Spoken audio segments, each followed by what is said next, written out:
We need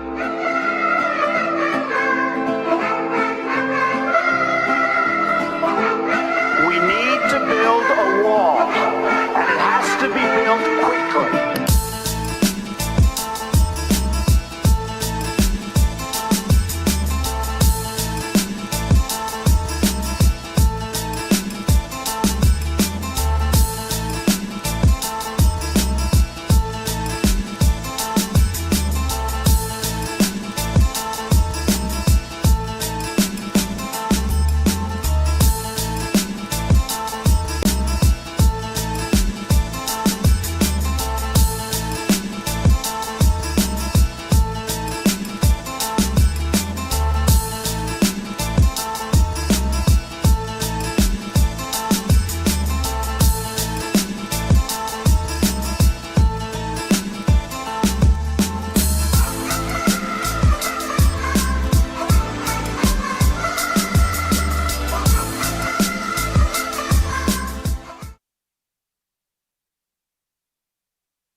Good morning. It is 9:06 on Super Talk 99.7 WTN. My name is Chris Hand. Show's brought to you by Better Water LLC. Water filtration systems, water softeners. You get those at betterwater.com. Super grateful to be here with you today. Spend a little bit of time with you on your radio. You can listen to us anywhere. iHeartRadio, tune in the FM dial. You can watch us as well. Super Talk TV. That is on Facebook, YouTube, Twitter, Twitch, Rumble. Did I do all the things? I think I did all the things. It's pretty much all of them. YouTube and Rumble are the big ones. We appreciate you listening or watching, however you may be joining us. I was just talking to the guys. Sam is still back there. Mason's back there. I saw a video last night. Did you see this video? Bananas. It's a guy in Portland, and he is cursing out a street preacher. Just cursing him out, right? Just laying into him. He's like, he says to him, he goes, Jesus isn't going to save you when I put your head on the back of the pavement. No, I'm editing it. There's a lot more curse words. Yeah, just a few. And as he says that, on the side of the video, a stranger appears that starts walking towards the situation. At which point the man says again, Jesus isn't going to save you. And then what does the stranger do? Smashes him in the grill with a skateboard. And it was like, oh my gosh. Woo. A lot of people want to focus on the lamb. Some people get the lion. Yikes. We're going to play that video on the stream. Yeah, you hear the board make connection with the dude's teeth. And Dude, it's... Oh, my gosh. But, like, just the instant karma of this guy, Jesus isn't going to save you. Bam! Oh, my gosh. You got to see this video. It's on my Twitter account, at Chris Hand on Air, or we'll play it during the next commercial break exclusively on the stream because there's just too many curse words to edit out. And I don't know if it would play as well on radio as it will with the video. Yeah, probably not. So we'll do that on the stream on the way. A lot to get to today, and we got a big show lined up for you. Very excited. We're going to be joined by Monica Page, live from the White House at 10:05. She's going to give us all the updates from the White House North Lawn on all the happenings around the White House. There's been a lot of happenings. It used to be 2 weeks between happenings. I think we're down to, what, a day? I think we're down to a day between happenings. An afternoon. Yes. I mean, just this morning, I'm coming in, and I see word that we've gotten another oil tanker. Got another one. My gosh. You remember when Biden, before midterms, drained the strategic reserve to lower gas prices? It's kind of the same thought process, except we're taking everybody's oil and we're going to fill up the strategic reserve and the gas prices are going to come down. It's a beautiful thing. Different solutions for the same goal. We're also tracking the fallout from Minneapolis. There is still a lot of chaos on the ground there. There was chaos last night, and I think somebody is funding the chaos. If you were listening during the crisscross handoff with our friend Dan Mandis, And we played that clip, Laura Ingraham. Everybody essentially descended on Minneapolis yesterday. I don't know if you saw this, but it was like Scott Bissett was out there. Every Fox News reporter was out there. Laura Ingraham does her show out there live. So Laura Ingraham is out down on the streets in Minneapolis. And she says to this protester, "What are you doing out here? Why aren't you at work?" And the protester says to her, "Joke's on you. I am getting paid right now." And it was like, I don't know if they wanted you to say that out loud to the Fox News cameras, but thank you for confirming what we already knew. And we're learning more about Renee Good. Turns out she also was a paid provocateur. I think she was getting paid. Jury's out on that. I think maybe I'm jumping the gun to say she was paid. But we're learning a lot. She was an Ice Watch warrior. That's what they're saying.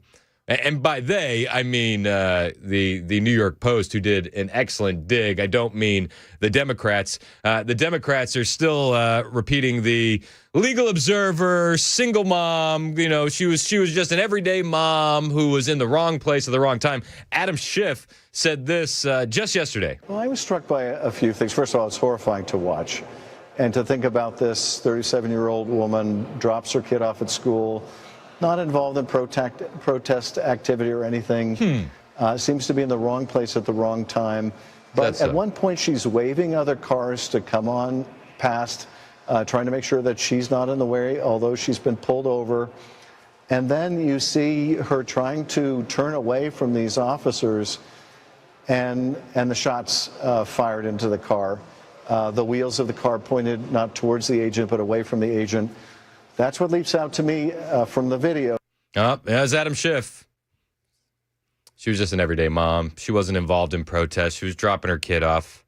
The wheels were turned away from the agent. I got into an argument with somebody on Instagram last night, somebody I've known for quite a while, because they did the whole wheels were turned thing. The wheels were turned away from the agent. It's like, yes, when they were reversing. And as you see them put the vehicle into drive, Miss Renee Nicole Good straightens those wheels out, and they're aimed directly at the ICE agent. But hey, what do I know? She was just an everyday mom, says Adam Schiff. Wrong place, wrong time. Where have we heard that before? She was in the wrong place at the wrong time. She wasn't doing anything wrong. The ICE agents obviously overstepped. Okay, sure. Anybody that tells you that, they either didn't do the research or they're telling you falsehoods on purpose, because more info is coming out. There was already witness statements on the ground yesterday that were out that says she was the lead car in the protest and she was impeding and obstructing all day long. New York Post has more on Renee Nicole Good. The mom who was killed by a federal agent after veering her car toward him was an anti-ICE warrior, part of a group of activists who worked to document and resist the federal immigration crackdown in Minnesota, the Post can reveal. Good, who only moved to Minneapolis last year, linked up with anti-ICE activists through her 6-year-old son's woke charter school, which boasts that it puts social justice first. I wish they would put things like reading and arithmetic first, but they don't seem to do that anymore. They don't. School prioritizes involving kids in political and social activism, multiple local sources said. She was a warrior. She died doing what was right, a mother named Lisa, whose child attends the same school, told the Post at a growing vigil where Good was killed Wednesday. I know she was doing the right thing. I watched the video plenty of times, but I also know in my heart the woman she was. She was doing everything right. I also think it's important to point out the picture that they're using, right? Have you seen the picture that they're using in most of these photos where it looks like she's on the beach or she's got some body of water behind her and the sun's in her face and her hair's blowing in the wind, and you know, it's a very nice picture. They do this all the time. You understand that, right? I mean, going way back, let's rewind the tape to young Trayvon Martin, where they would put up like a young photo of Trayvon, not who he was the day the incident happened. And they're doing the exact same thing now with Renee Nicole Good. Even the New York Post was guilty of it, though. The New York Post did have some photos of how Renee Nicole looked now. And when you look at how Renee Nicole Good looked now, if you're watching this on YouTube, I don't know. I would define it as rabid leftist. I would. Now, just because she's a rabid leftist doesn't mean that I want her to die or be shot. But I do think that, as J.D. Vance said yesterday, while it's a tragedy of her own making. And we went down the whole path of that yesterday. But we're learning so much about this woman. Good and her wife, Rebecca, were raising the boy together in the mostly working-class, activist-heavy neighborhood of South Minneapolis, which features tree-lined streets and a large number of homes with windows decked out with the LGBTQ plus flags or signs depicting George Floyd. Just as many others did in the lefty enclave, Good sent her son to the Southside Family Charter School, a K-5 academy opened in 1972 that from its inception has been unabashedly dedicated to social justice education, according to their own co-founder. It was through her involvement in the school community that Good became involved in Ice Watch, a loose coalition of activists dedicated to disrupting ICE raids in the sanctuary city. Make no mistake about it. If anybody tells you she was in the wrong place at the wrong time, that is bovine scatology. She was exactly where she wanted to be, impeding and obstructing ICE officials. There's no beating around the bush. She played stupid games. She won stupid prizes. If my 3-year-old is listening, I apologize for saying stupid, Millie. But I get a little heated when I'm discussing this kind of stuff. And when I hear people try and say that the ICE agent was at fault here, I'm losing my mind. These guys are putting their life on the line every single day. And the assaults on them are up 1,300% in the past year. And it's because of the rhetoric from the Democrat Party. I'm just sick of it. I'm sick of people saying, "Oh, she was just a good old mom, and she dropped her kid off at school, and she was in the wrong place at the wrong time." No, she was doing exactly what she set out to do, and she found some results that were pretty bad. And I don't want her to die. I don't like that. Any loss of human life is a tragedy. But why weren't you at home? Why weren't you at work? Or, better question, was this your job? Were you making money doing this? These are questions that I think we should be asking. Another person who was familiar with Renee, a gym teacher at that school who resigned from the school last month, said, "From my understanding, she was involved in social justice. We're a tight-knit community, and a lot of parents are activists." He said current event topics like the killing of George Floyd were regular parts of the curriculum, and that last month, student took a field trip where they learned about Aboriginal issues, a reference to Indigenous people of faraway Australia. Coalitions similar to Ice Watch have cropped up all over the country, with activists using phone apps, whistles, and car horns to warn neighborhoods when ICE shows up. Ice Watch and adjacent groups can also turn confrontational, with numerous instances of activists ramming agents with their cars in the past. And as we detailed yesterday ad nauseum, there were 3 incidents in Minneapolis already that day when the incident happened with Renee Nicole Good. These guys are on high alert, as they should be. They have been ambushed. They have been doxxed. They have had bullets hurled at them. And when a woman aims a vehicle at them, what the hell do you expect them to do? You have a split second to make a decision. Anyone demonizing this ICE agent, from members of the media to our political class, are despicable. Make no mistake about it. Renee Good was trained against these ICE agents. What to do, what not to do. It's a very thorough training. To listen to commands, to know your rights, to whistle when you see an ICE agent, she had. Oh, well, apparently she forgot the part about listening to commands. Because if you've watched the video, as I'm sure you have, turn the sound up in case you had it on mute. Stop. Stop the vehicle. Stop. Get out of the car. Stop the vehicle. Stop. Maybe they should really refocus on the listening to commands part in the Ice Watch training. This group started out as a very loose confederation of anti-ICE activists, but has recently aligned itself with more radical organizations, including Twin Cities Ungovernables.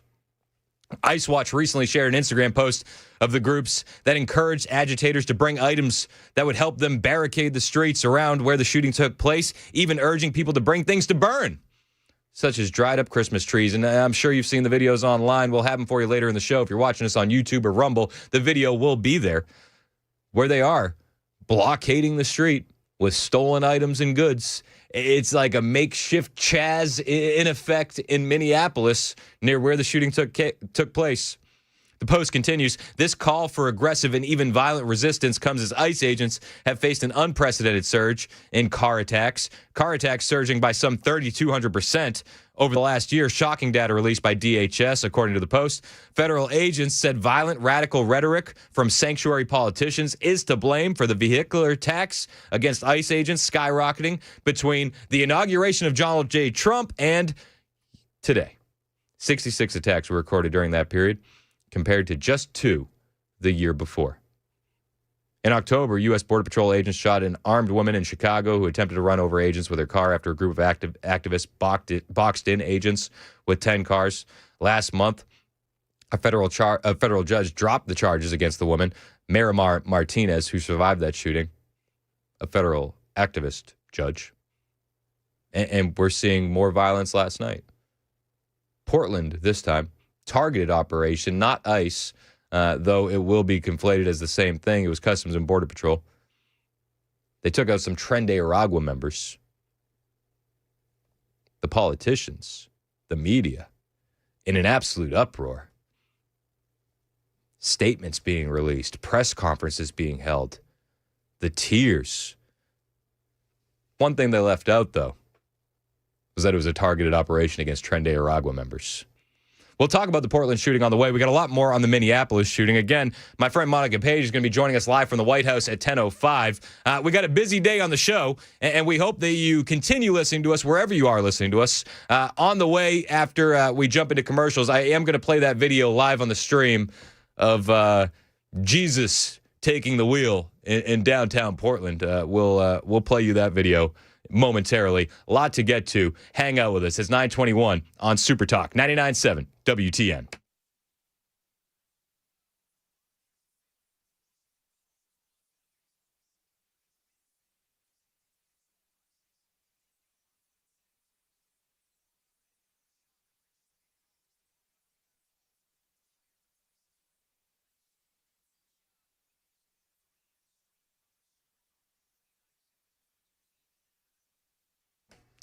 Hey, what's up? It's Chris Hand with Super Talk, and I'm here to tell you about my friend Aaron Parker with Parker Safes and Vaults in Shelbyville. If you're a gun owner, you got to listen up. There's a huge difference between a real gun safe and the flimsy metal boxes sold at big box stores. Parker Safes and Vaults in Shelbyville, they sell the real thing. Heavy-duty gun safes built for fire protection, theft deterrence, securing those firearms, securing your collections, but also protecting the family heirlooms, the photo albums, the passports, you name it. Aaron Parker knows security. Air Force security veteran, former U.S. Park Ranger. He knows firearms. He can help you secure them, and he'll help you choose the right safe that fits your needs and your budget. He'll actually break down the safe that you might want before you even get to the showroom. You see, Aaron runs a YouTube channel, Parker Safes and Vaults. Every safe in stock has been reviewed. You should check out those videos, decide what you want, and then give Aaron a call. 931-842-6445. That's 931-842-6445. Or you can find these guys online, parkersafes.com.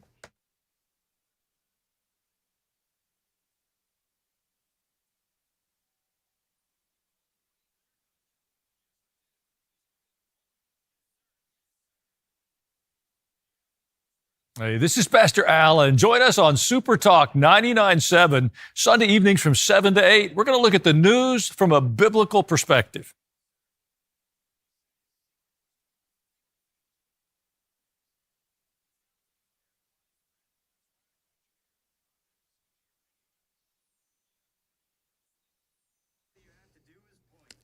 All right. Hello. Thank you for joining us. We're back on the stream. So I do show prep every night. I'll do 4 hours of show prep, 5 hours of show prep. And then throughout the day, I'm always watching videos. But I found a video yesterday that I don't know if it makes sense for the show, but I thought you guys might like to see it on the stream. It is unbelievable karma in action. There's a guy on the street who's yelling at a street preacher saying, Jesus won't help you. Jesus won't save you. And then if you're looking on the stream, over here where the stairs are, a stranger appears as he's saying, Jesus won't help you. And then as he says, Jesus won't help you the second time, I believe Jesus steps in to make the save. Christ, I pray for him. I don't understand what he's going through right now, Jesus Christ, but I call his name. I ask Jesus Christ for him to relax. I rebuke all demons. A stranger appears. The devil. He's not going to help you. I rebuke the devil. Oh!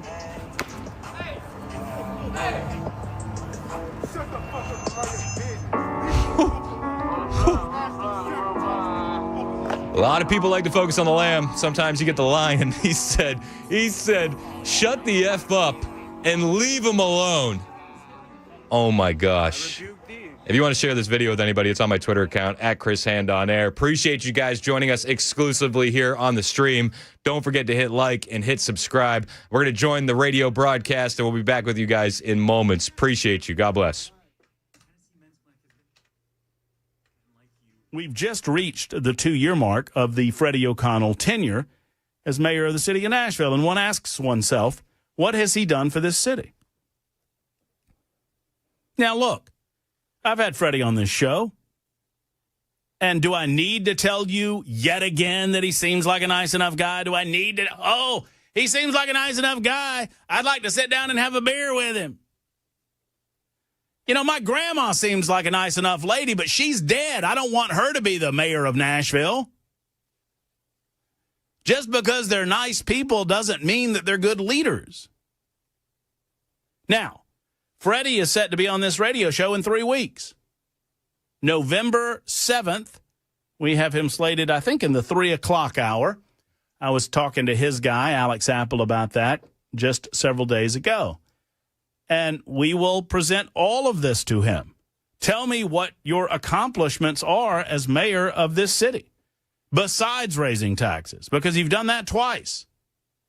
Twice.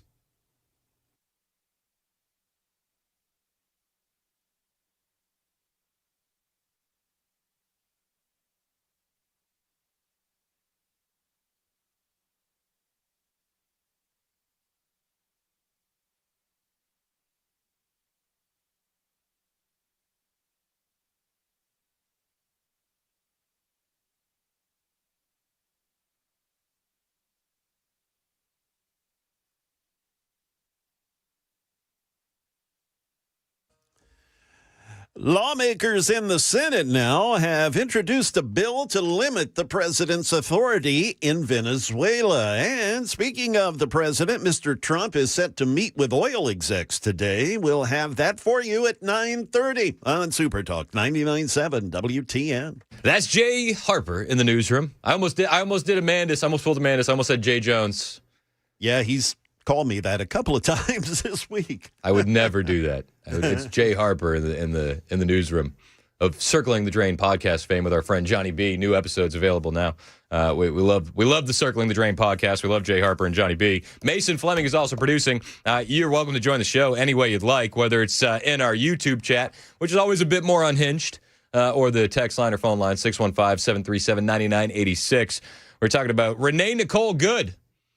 You know, that mom that was just in the wrong place at the wrong time. I do feel a little bad. I'm not mocking her and her death. I'm mocking the response from the left. Make no mistake about it, okay?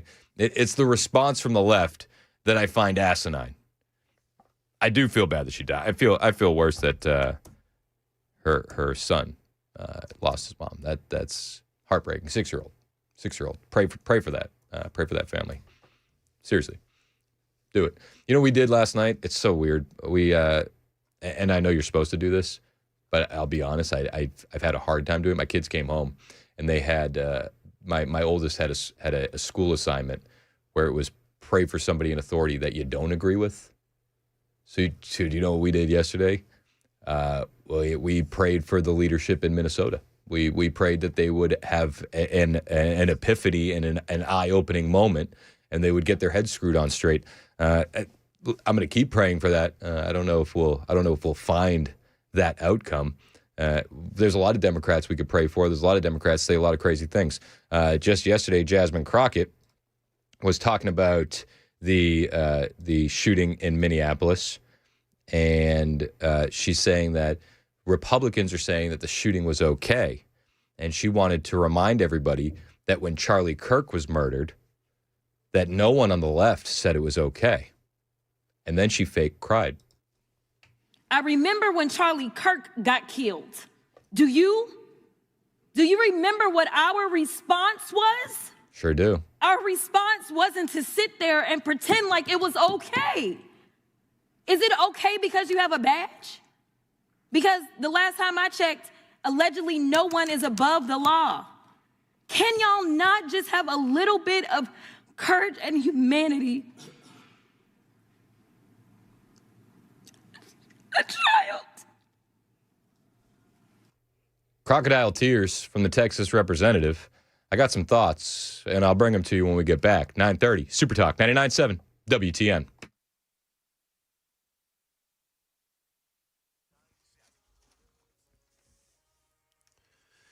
It's 9:30. I'm Jay Harper with your top stories. We'll have your weekend weather forecast momentarily. Lawmakers in the Senate have advanced a bill that would limit the authority President Trump has to deploy U.S. troops to Venezuela. The War Powers Resolution, which requires congressional approval for troop deployment, had 5 Republicans side with all Democrats, but it's unclear whether the bill will ultimately become law. The president has not ruled out additional U.S. military operations in Venezuela. Here's more now from Mary Bruce with ABC. He has canceled a previously expected second wave of attacks on Venezuela after they released a large number of political prisoners. And the president also announcing that he plans to meet here next week with Venezuelan opposition leader Maria Machado, though he has said he thinks it would be very tough for her to lead the country. But he is, though, he says, willing to accept her Nobel Peace Prize, which she has suggested she might be willing to share with him. President Trump says that the U.S. is likely to be in control of Venezuela and its oil industry for well over a year. The president making those comments to the New York Times. Today, he has a sit-down at the White House with leading figures from the oil industry.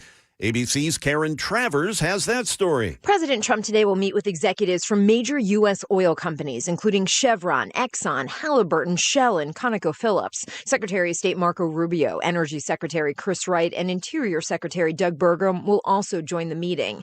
President Trump told the New York Times this week that, quote, only time will tell how long the U.S. would maintain control and extract oil from Venezuela, indicating it would be indefinite. He said the U.S. would rebuild infrastructure there in a, quote, very profitable way. The last jobs report of 2025 brings a mixed bag for many economists, but one industry showing remarkable staying power when it comes to hiring is something that Elizabeth Schulze will explain. When you kind of dig into the details of this report, what it shows us is that there are a couple of sectors really driving job growth in the economy. One of them, and this has been the case all year long, is healthcare. There were 21,000 jobs added to the economy in the healthcare sector in December alone. Almost 2/3 of all job growth last year was from healthcare. That is the latest news. Weather is next. I'm Jay Harper, WTN News.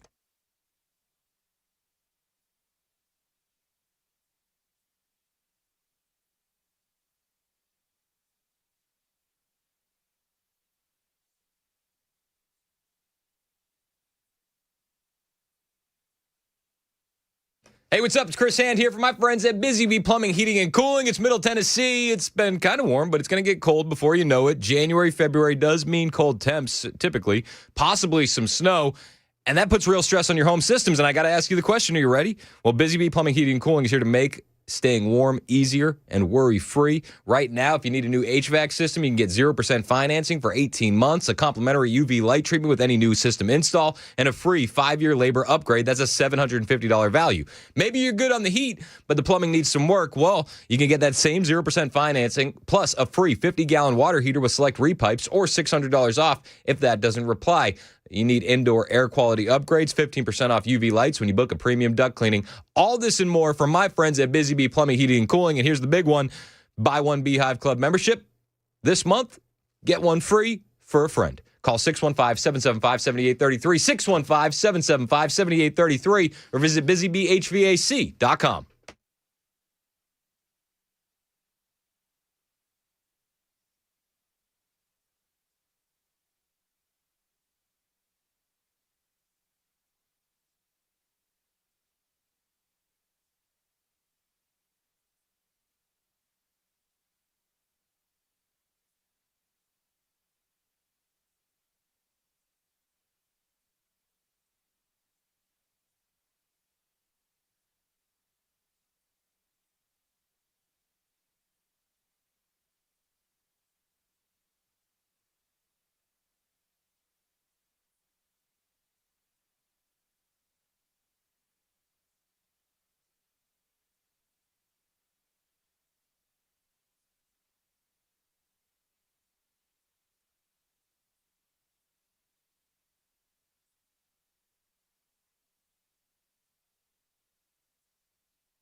It's 9:37.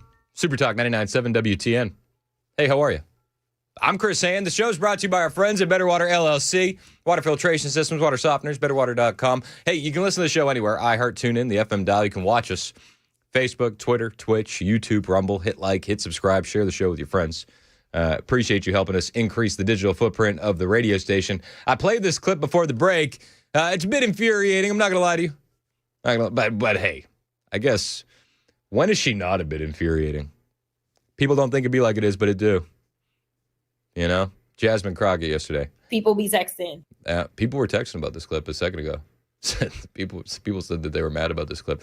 I was had somebody texted and said you should. It was talking about praying for those in authority. He said you should pray for yourself.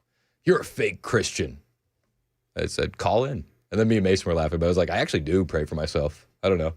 Probably a little bit too much. I should probably pray for others a little bit more. I think my prayers might be a little selfish. Yeah, I'd probably branch out a little bit. I should probably do that. Yeah, I'm gonna try and do better. Actually, I'm actually gonna try and pray for myself less. I'm gonna go the opposite.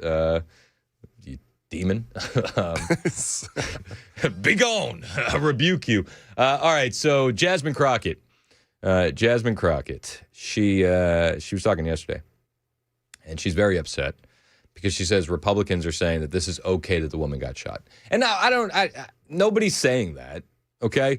Now, and I get things get a little tense and tempers flare, but I'm not saying that it's okay she was shot. I think it's a tragedy.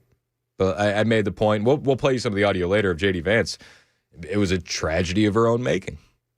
That's just the facts. So when we say that, that makes Jasmine Crockett very upset. Makes her downright disgusted with the evil, racist, Nazi bigot party.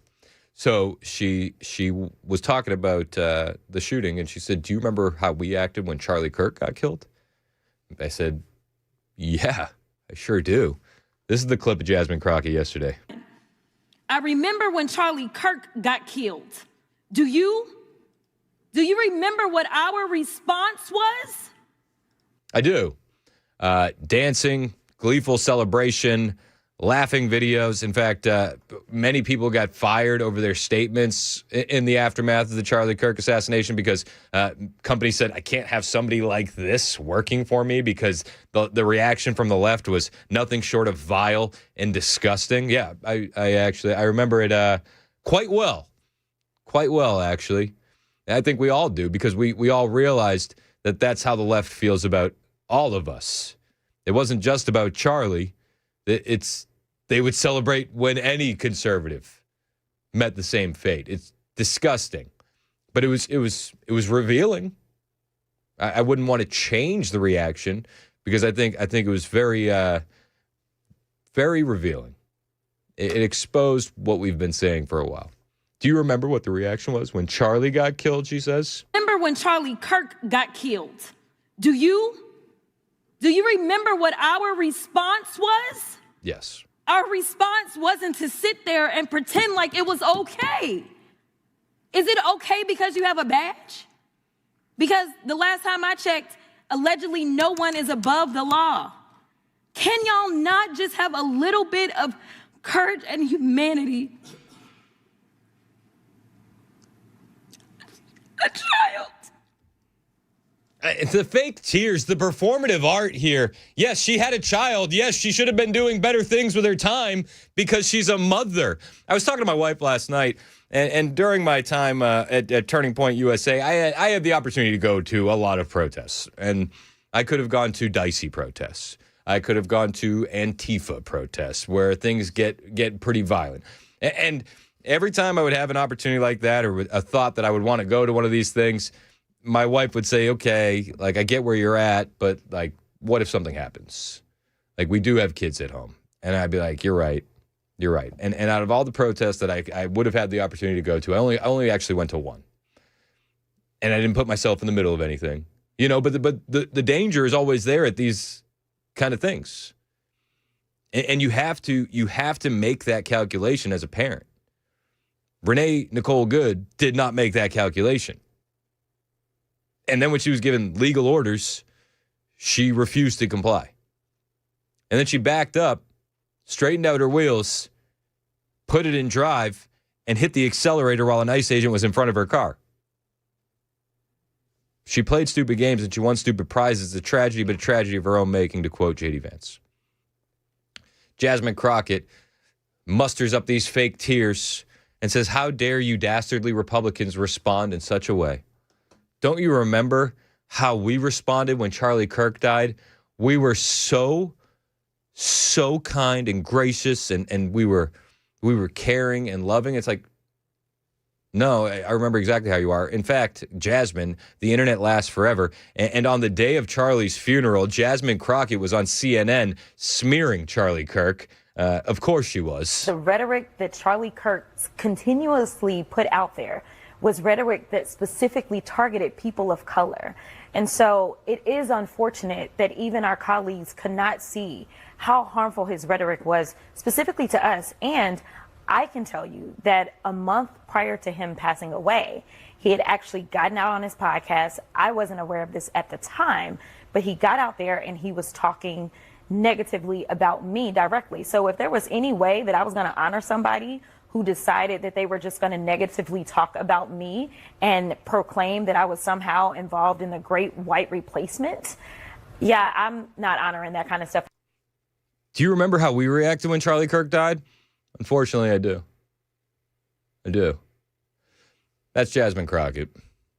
She's a piece of you-know-what. Everybody knows it. I do have a feeling that we're going to see her lose the Senate race in Texas and be out of politics, but I don't think that'll be the end of her. I think that she'll quickly get a show on MSNBC, MS Now, or CNN. She's not going to go away, but she is going to be out of politics relatively soon because her own hubris made her jump into a Senate race that she has no chance of winning, even though she thinks that she's amazing. Best of luck. But there's no way that she's going to beat Ken Paxton, who's leading the Republican primary right now in Texas. There's no way that she could beat John Cornyn, who's the incumbent. And then even the third guy in the race, Wesley Hunt, who's awesome. And I don't think he has the name recognition in Texas to compete. But there's no way that she would even be able to beat Wesley Hunt, who's actually a legit young up-and-comer in the Republican Party. Texas does have quite a few young guys on the up-and-coming swing. Wesley Hunt is one of them. Brandon Gill comes to mind as well. But Jasmine Crockett is going to be out of politics here soon, and she's probably going to try and bring herself into the podcast and into the media world. So I don't think it'll be the last we see of her. But what a trash human being.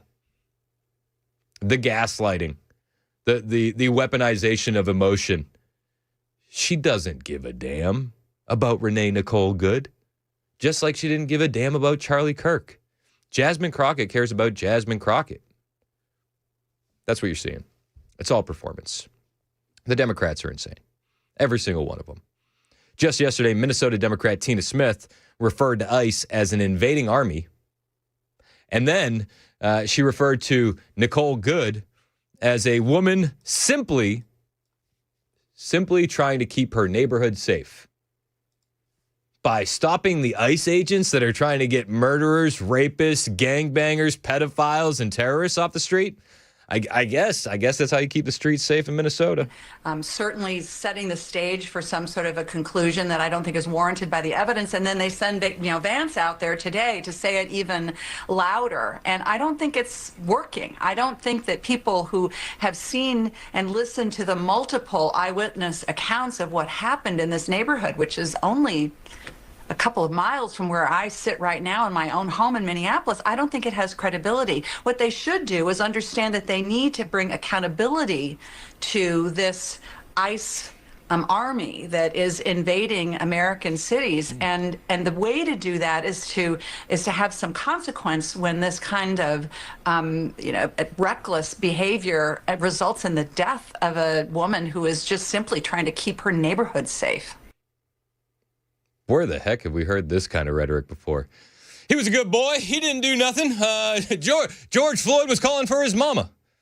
George Floyd was an honored member of the community. I mean, listen, we've heard this script so many times, and every single time it's bovine scatology.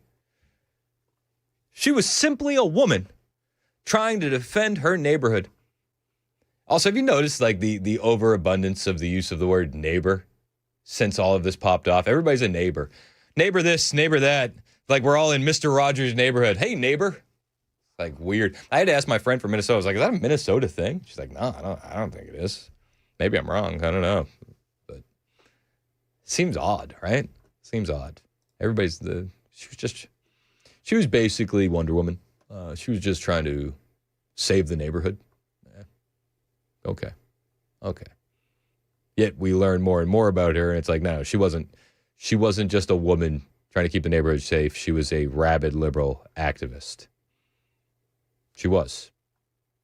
That's the reality of the case. Then you have the wife who you can see her get out of the car 4 minutes before Renee was shot, who got out of the car to film the whole thing for social media. And then after Renee's shot, you can hear the wife yelling, "It's my fault." Yeah, you guys made bad choices. Now you got to deal with the results of that. It's sad, but I mean, that's what happens. But you're getting this rhetoric over and over and over again from all of these leftists. And it's not just Jasmine Crockett. It's not just Minnesota. But it's like members of law enforcement are doing the exact same thing. Just yesterday, the Philadelphia County Sheriff, Rochelle Bilal, she is, one could assume, a DEI hire. If you're watching on Supertalk TV, Facebook, YouTube, Twitter, Twitch, you'll see that she's also a bit overweight for a police chief. But you know, here we are. The sheriff, the local sheriff, not police chief, excuse me. But this is Rochelle Bilal talking about Renee Good and the ICE agents. This is, again, Philadelphia County. Good afternoon. I'm Rochelle Bilal, the sheriff for the city and county of Philadelphia. And I say her name, Renee Good. So she's doing the Black Lives Matter thing again. Say her name. Say her name. Remember that during the Summer of Love? This is what they're gearing up for. They want a winter of love to distract you from everything else going on. Not just the success of the Trump administration, but also the failures and the fraud of the Democrat Party. So they're all hoping and begging for a summer of love. Say her name. For the city and county of Philadelphia. And I say her name, Renee Good. Renee Good. Renee Good. Renee Good. Renee Good. Renee Good. This is a cult, right? Is this just me? Is what we're looking at is cult activity. This should not have happened, but we're here today. She's right. It shouldn't have happened. Had Renee Good just lawfully complied with the lawful orders of the agents when they said stop the vehicle, get out of the car, this would have never happened. Had she not been this radical member of ICE Watch leading a convoy all day, impeding and obstructing, this never would have happened. That's the only thing in this statement that I'm going to agree with. This never should have happened. That's about it.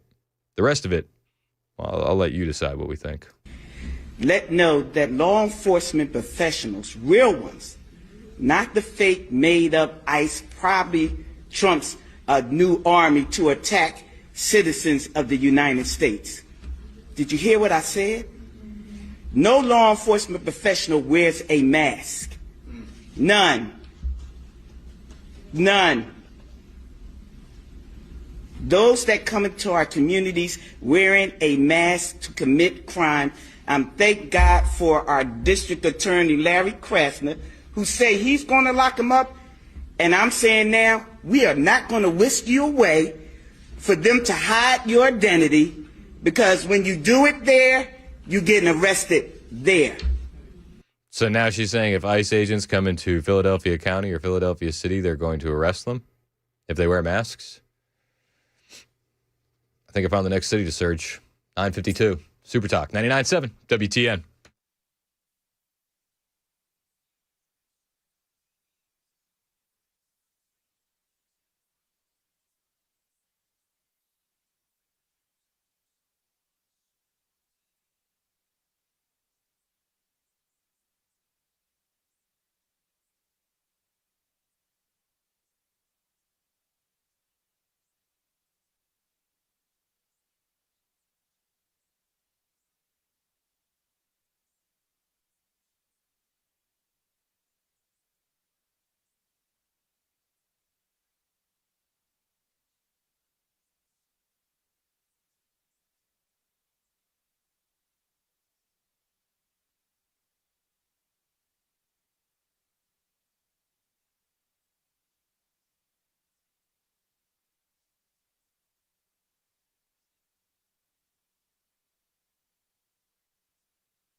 Some crackdowns may be coming in Iran for protesters. We'll have that story. And also, the U.S. House is poised to vote to restore tax credits for health care.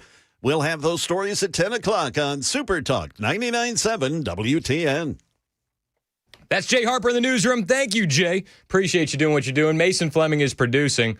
I'm working on confirming. My buddy David Medina is in Portland.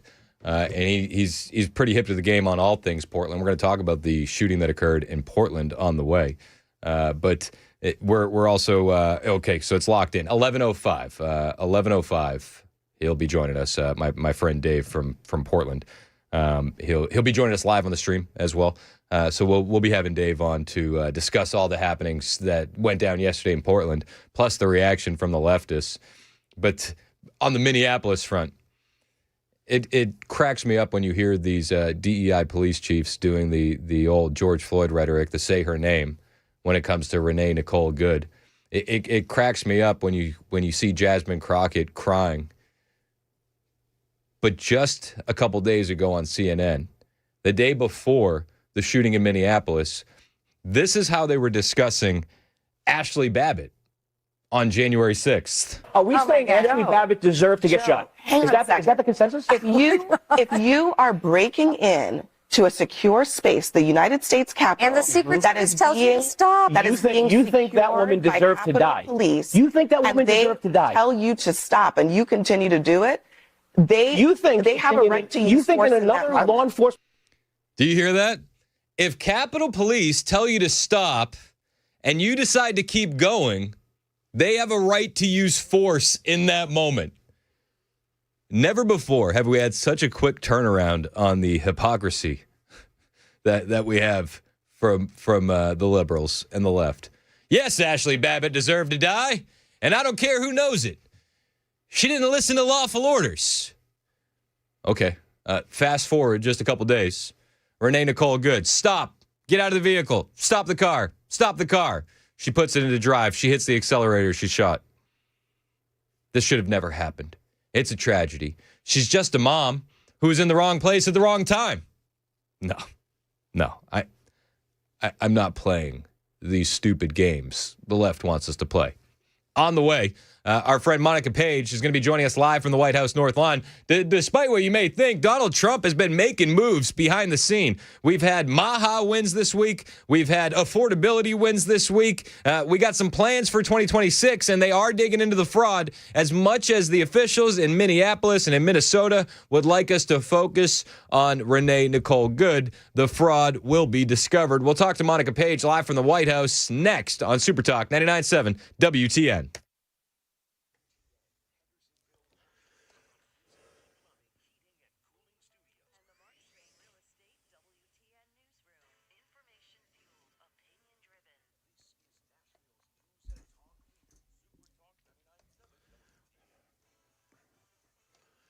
It is 10 a.m. I'm Jay Harper with your top stories. Your weekend weather forecast is coming up.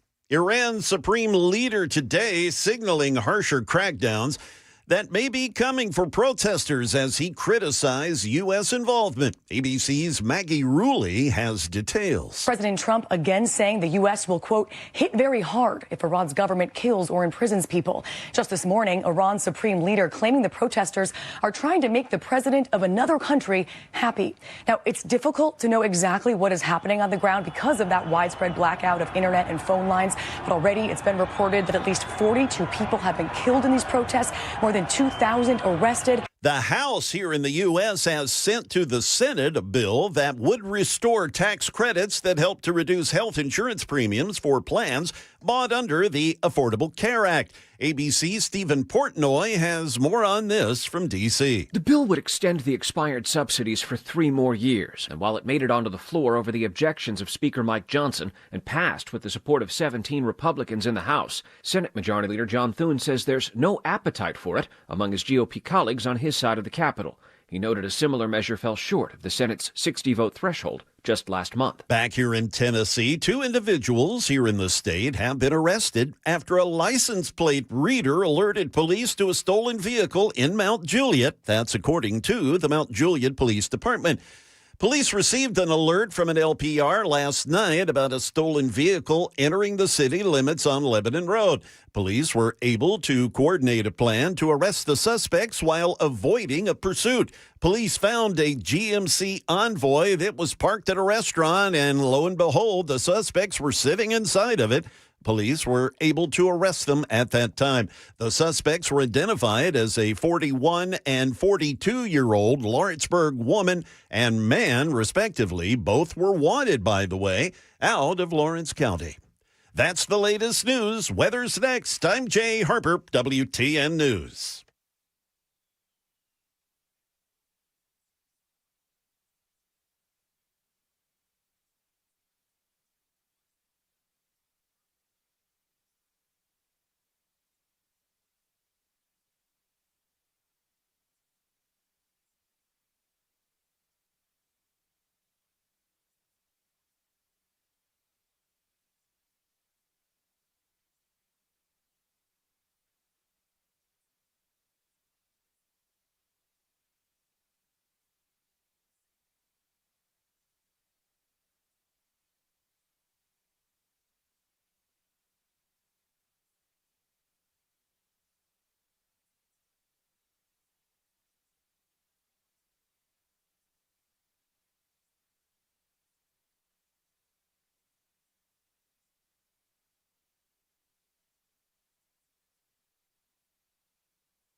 It's 10:06 on Super Talk 99.7 WTN. Hey, how are you? I'm Chris Hand. Show's brought to you by Better Water LLC. Really excited for my next guest. Joining us live from the White House North Lawn, Front Lines, Turning Point USA, White House reporter Monica Page is back on the air with us. Monica, how are you? It's been a minute.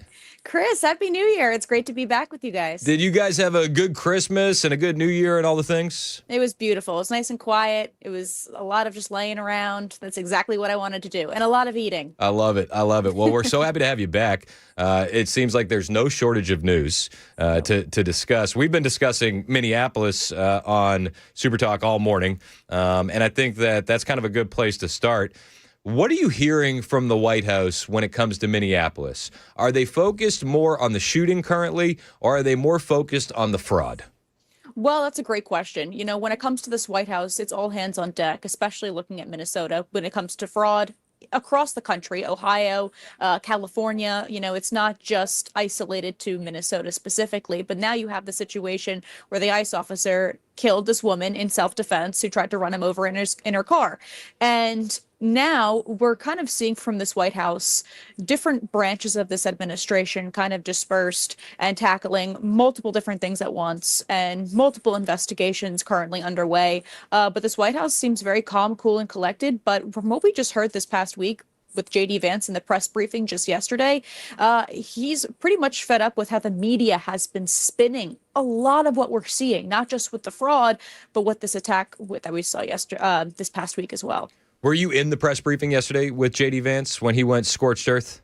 Yes, I was. It was a mix of both kind of intimidating. I felt a little scared, even though I know I did nothing wrong. But I also felt very embarrassed for those colleagues that are sitting in the room, because you've got CNN with those fake headlines sitting in the front row. You've got, that independent reporter. He works for the Independent. He's not independent by any means. Yes. Asking those that question that really sent JD Vance over the edge. And you could just stand there and just kind of feel the tension in the room. But at the end of the day, it's like, how many times could you say this over and over again? This ICE officer was acting in self-defense. He was attacked previously. I don't know, if I were in his shoes, I probably would have done the same thing. And with JD Vance calling out the media for the lies that they've been telling, either blatant lies or lies of omission, does anyone I'm asking you personally, because you're kind of in the weeds in these press pools and in these rooms, do these leftist reporters believe what they're saying, or do they just want to hurt the administration?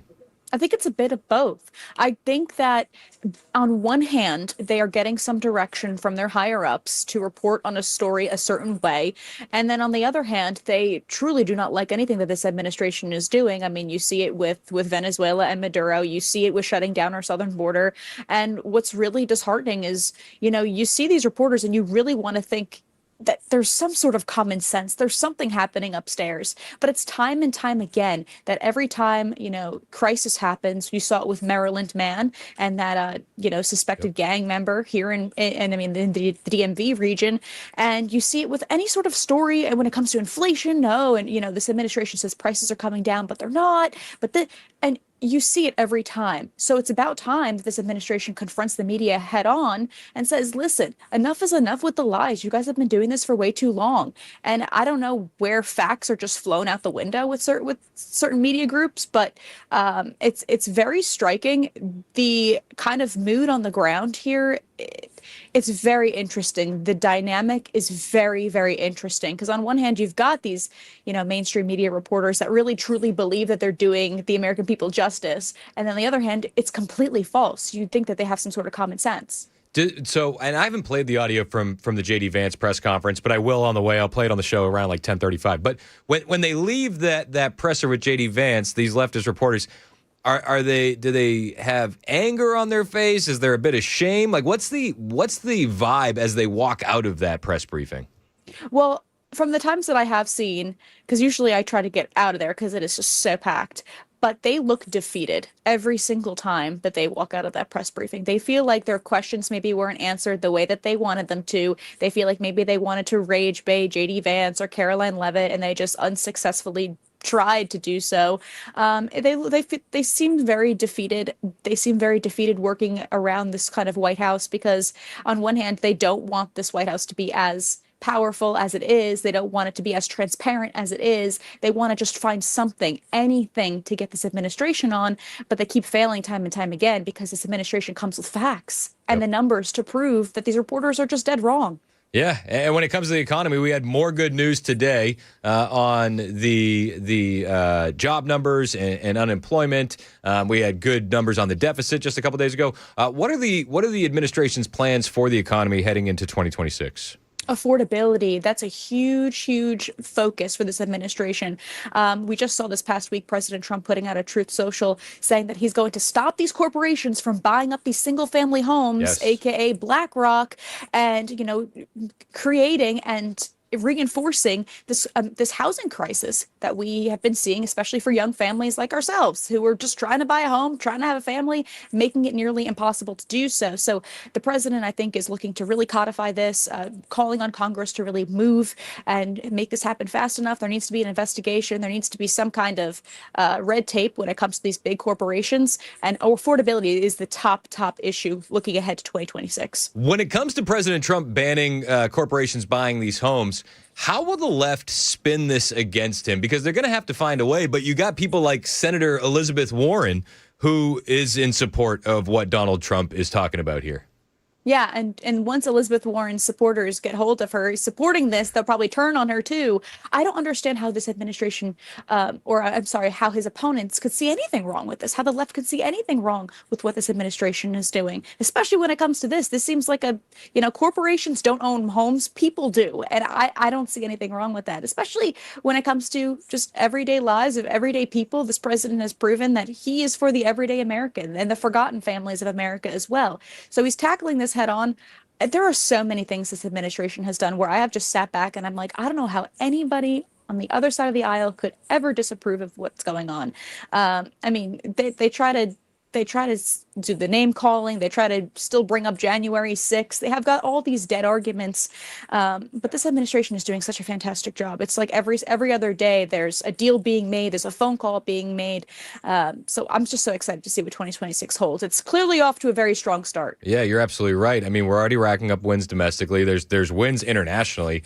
Wherever you look, whether it's Venezuela with the oil tankers being seized, Maduro being removed, you now have Colombia's President Petro bending the knee and wanting a meeting, and Greenland as well. I guess, what is the biggest story that is being discussed in the White House when it comes to, globally? Is it Venezuela? Is it Greenland? Where's the focus currently at the White House? A lot of it seems to be Venezuela. We just heard from the president actually really early this morning. I think it was 4 a.m. Eastern time. He put out a Truth Social saying that he was going to do a second round of strikes on Venezuela, but decided not to because Venezuela is now releasing its political prisoners, which is great news, especially for us here in the United States, because we don't know how many of those people are maybe U.S. citizens or maybe those that, who just want to speak freely in Venezuela and can't and haven't been able to because of Nicolas Maduro. And then looking ahead, we could be looking at Cuba next. I know that Cuba relies heavily on Venezuela, so that could be something that this administration is also looking at. I think we still have our warships in the Caribbean just in case anything happens, but all eyes still remain on Venezuela. And of course, I know the president is still trying to work on some sort of deal with Ukraine and Russia. I know that still remains in the back of his mind and something that he keeps working on because that just seems like it's a never-ending war. Yeah, it needs to end. And it seems like every couple weeks we'll get a story that gives us a glimmer of hope, and then nothing really comes of it. What is the latest that you're hearing on Russia and Ukraine? Really, there's still phone calls being made. I think that Russia is still the topic of conversation behind closed doors at the White House, but we really haven't heard much of that. I will say, even in the press briefing, a lot of the conversation is on Venezuela. A lot of the conversation is on Greenland. It almost seems like, the media kind of flocks to one big headline and then, it'll just be plagued by the next big story. So things like that have a way of just hiding in the shadows. But nonetheless, I do trust that President Trump will bring that back into the spotlight sometime soon. Speaking of hiding in the shadows, a story that really hasn't gotten much play this week, a couple of them have been really major Maha wins. And I'd love to get your perspective from the White House's point of view, but also from your point of view as a soon-to-be new mom. We've seen RFK Jr. reduce the childhood vaccine schedule, and then we have turned the food pyramid upside down. Can you explain the Maha wins, what the White House view is, and then, again, just your take as a soon-to-be new mom? Yeah, huge wins coming out of the White House, especially when it comes to these new dietary guidelines showing that the old pyramid that we were taught when we were kids is completely outdated. You don't need 6 to 11 servings of grains and bread and filler. You need fruits and vegetables, whole foods, nutrient dense, protein. So this was a really exciting news, especially for us. And then you had a reporter in that briefing that asked about alcohol. And then you had Dr. Oz saying, well, it's kind of common sense. Don't have alcohol for breakfast. Yeah. You can have it in moderation. It's a social lubricant, but you shouldn't be having it for breakfast. Have some common sense. So, of course, you've got the mainstream media reporters trying to find something wrong with it or picking it apart in some way. Where does alcohol fall in the food pyramid? And also, do you have a place reserved for edibles? Where inquiring minds would like to know. Seriously. So, and then when it comes to the vaccine schedule, this has been something really close to my heart and something that, my husband and I are really focusing on, especially as, the last couple months are coming up and what are we going to do? So, from 72 jabs in total over a span of how many years down to just 11 is massive. Aligning it with European guidelines, aligning it with, the global system as well, where we don't need nearly 100 vaccines. And a lot of them we really don't need at all. Hepatitis B is, Yes, I have 4 kids, and it's like every single time with the hepatitis B, they're like, why are you turning this down? And I'm like, do you know how you get hepatitis B? It's unprotected sex and dirty needles. None of my newborns are going to have to worry about that, actually. So why is this a thing? Exactly. And they've been asking me when I go to my doctor's visits now, oh, do you want the tetanus shot? You're going to be due for your tetanus at this next visit. Oh, do you want the flu shot? Have you had your COVID vaccine? I'm like, I'm not doing any of it. I'm not doing any of it. And they're like, oh, well, are you sure? And I'm like, yes, I'm very sure. Thank you very much. And then they're like, okay, well, just so you know, the doctors are going to keep asking you, I said, you know what? They can ask me all day. I'm going to be a tyrant in that hospital room. Based in Monpilled. But we have a coworker over here who he came in just yesterday. He's like, man, I feel like I got the flu. And it's like, what happened? He's like, I don't know. I had my flu vaccine yesterday. I'm like, oh. Weird. There you go. I haven't had a single flu shot. I think I've gotten the flu once, and it was horrible. And then I took some Tamiflu, and I was over it. But the flu shot does not work. The COVID vaccine does not work. We have been proven this time and time again. Also, masks don't work. Masks are also making a major comeback here in D.C., by the way. Why? Why are they doing that, Monica? I'm on the metro this morning coming in, and you've got like at least half a dozen people in the metro wearing masks. It's back. Oh I don't my know. Gosh. It's an illness. These people's brains are broken, Chris. This is insane. What's the reaction from the left with the Maha wins? Because, you and I both know when RFK Jr. came into the fold, that was such a huge turning point, no pun intended, for the election because we brought in all the crunchy granola moms who would have never voted for Donald Trump in the first place. Like these are wins that we were promised, but they have to be driving the leftists in attendance insane. Oh, of course. You've got those protesters that I still see outside the White House that are all about, trust the science, COVID was real, vaccines save lives. And you're always going to get those kinds of people who insist that these vaccines are safe and effective and have been proven time and time again, but they don't want to listen to the research and the articles that have come out that kids can get seriously sick. These vaccines are not one size fits all, especially in newborns. I don't know, a newborn to me is created in God's image, comes out perfect, doesn't need to be pumped with God knows what in its first moments of life. Amen. I can understand maybe over time, after maybe a couple months, build up a resistance, maybe then. But you're always going to get people that really dislike what this administration is doing, even if, and it's not mandatory. You don't need to stop vaccinating your kid. That's a good point. That's a good point to make. It's optional. Yep. You that's can a good still point to get make. your 100 vaccines for your newborn if you want to. If you really, really want to, you can still do it. You can still max boost. Nobody's stopping you. And then there's civilized countries like Japan doesn't give any vaccines to kids until after 2. Right. And it's like I don't see what's wrong with that. You're building up an immune system. You want to make sure that your kid is in the best shape possible. Yep. Maybe feeding him whole foods and good foods and not just like rice cereal immediately when the child can start using food like hard foods, solid foods. And I'm just very excited to see where this administration is going and the more wins. I'd like to see what this administration's take is on baby formula because a lot of it is filled with garbage. All sorts of junk, like heavy metals and just trash. And then we can't get anything from Europe that doesn't have anything in there, in the heavy metal department. Right, and it costs a fortune, and it's pumped with seed oils. Yep. I was just looking on the shelves, and I was like, oh, I just want to see, just out of curiosity. I don't plan on formula feeding, but just out of curiosity, what's in this? And it's just, the ingredient list is out of control, and I'd love to see this administration take that on next, especially from the Maha perspective. Yeah, that would be fantastic. Is that the biggest story Americans aren't paying attention to currently this week, or is there another one that you got on your radar?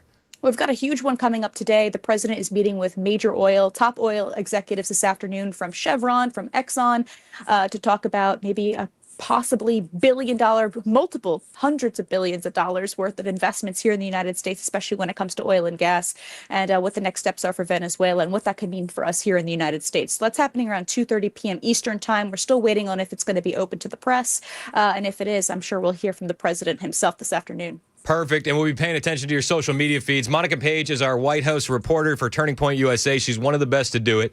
At Monica Page TV, Paige, Monica Page TV on social media to find Monica and follow her reporting. Monica, thank you once again for all the time. And we appreciate having you back on the show. Thanks so much, Chris. Happy New Year and have a great weekend. Likewise. It's 10:22 on Super Talk 99.7 WTN.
Lawmakers introducing a bill to limit the president's authority in Venezuela. And the president, he is set to meet with oil execs today. We'll have all of that at 10:30 on Super Talk 99.7 WTN.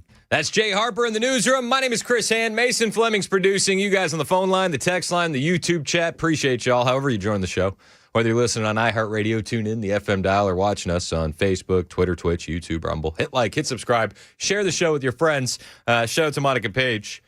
There was a couple people texting like, when is she due? I think she's due in May, right? She's due in May. I believe so, from what she said last correctly. We are trying to get her a gift. However, we need more likes and subscribes in order to get her a good baby gift. It's up to you. Are we gonna get the organic cotton, or are we gonna be stuck with polyester? I mean, really, it's up to you guys. It's up to you guys. We're aiming for that organic. You got to get that organic cotton. Oh yeah. All right. So on the way, my friend Dave Medina. David Medina is he's a social media guy. He's great.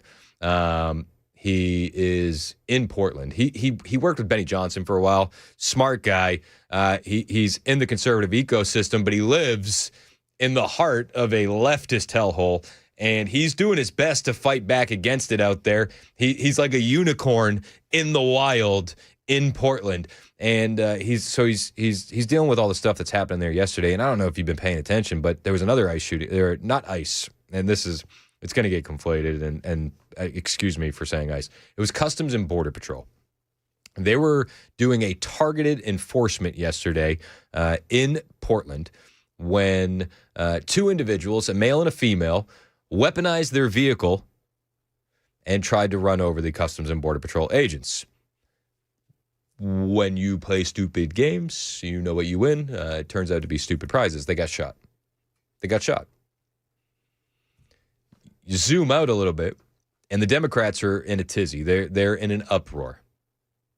And they're in an uproar because it happened again. They make no mention of the fact that the targeted enforcement was on Tren de Aragua members. TDA. But that's the reality of the situation.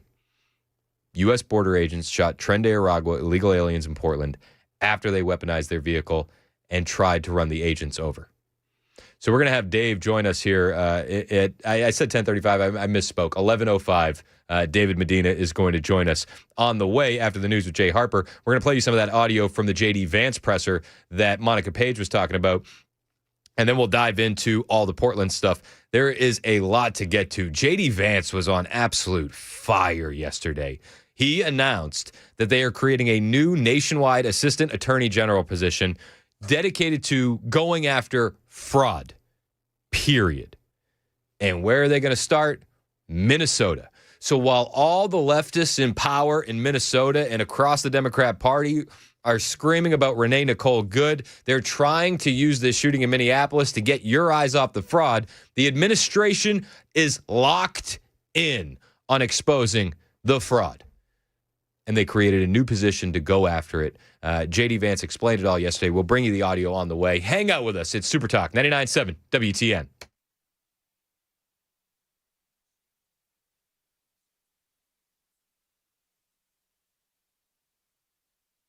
It's 10:30. I'm Jay Harper with your top stories. Stand by. Our weekend weather forecast is coming up. Lawmakers in the Senate have advanced a bill that would limit the authority President Trump has to deploy U.S. troops to Venezuela. The War Powers Resolution, which requires congressional approval for troop deployment, had 5 Republicans side with all Democrats, but it's unclear whether the bill will ultimately become law. The president has not ruled out additional U.S. military operations in Venezuela. More now from ABC's Mary Bruce. He has canceled a previously expected second wave of attacks on Venezuela after they released a large number of political prisoners. And the president also announcing that he plans to meet here next week with Venezuelan opposition leader Maria Machado, though he has said he thinks it would be very tough for her to lead the country. But he is, though, he says, willing to accept her Nobel Peace Prize, which she has suggested she might be willing to share with him. The president does say the U.S. is likely to be in control of Venezuela and its oil industry for well over a year.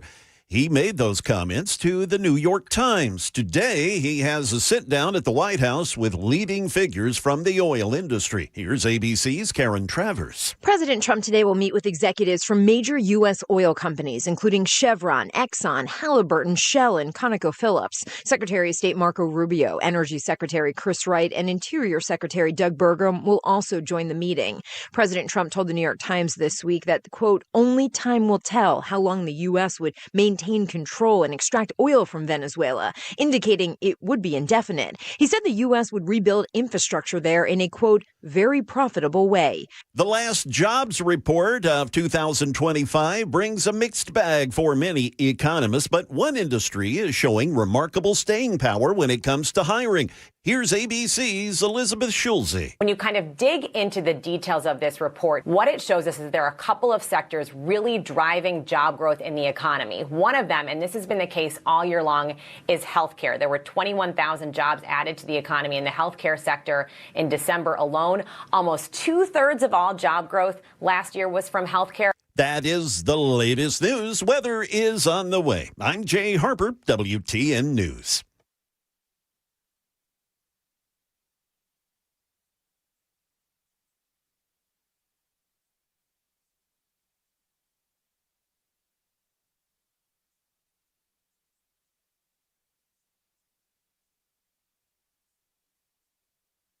Totally changed my life. It's amazing. I don't have any cravings. You want to quit, but have found it impossible? This is the thing for you. I have absolutely no craving. It's the darndest thing I have ever seen in my life. It's not for entertainment. It's for results. Do it. It works. Period. You've tried everything else. You need to come and try this. What are you waiting for? Lose the weight or stop smoking. Guaranteed only $59.99. Hypnosis designed to destroy unwanted cravings, late night eating binges, boredom eating, and stress eating. Hypnosis Thursday, January 15th at the Holiday Inn Express and Suites, Opryland, Nashville. Weight loss hypnosis 5:30 p.m. Stop smoking hypnosis 8 p.m. Or Saturday, January 17th at the Hilton Garden Inn in Murfreesboro. Weight loss hypnosis 11 a.m. Stop smoking hypnosis 2 p.m. Sign up at markpatrickseminars.com. That's markpatrickseminars.com.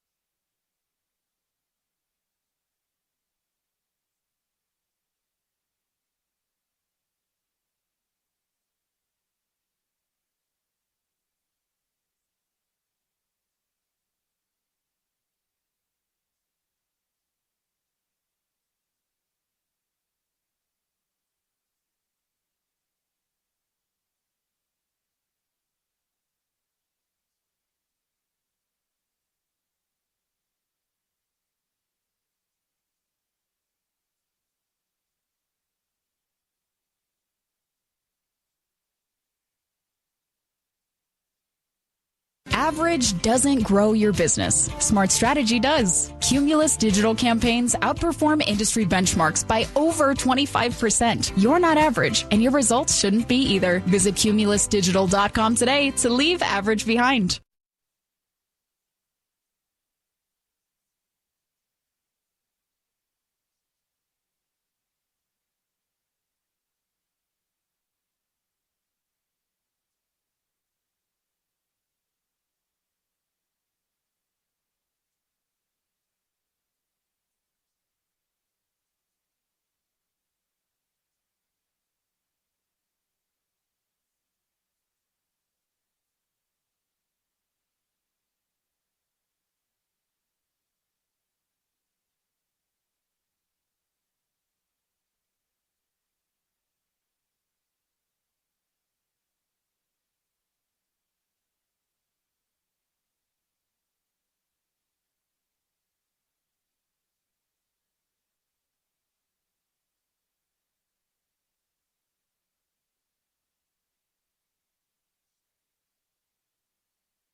from the Beacon Capital Management Weather Center.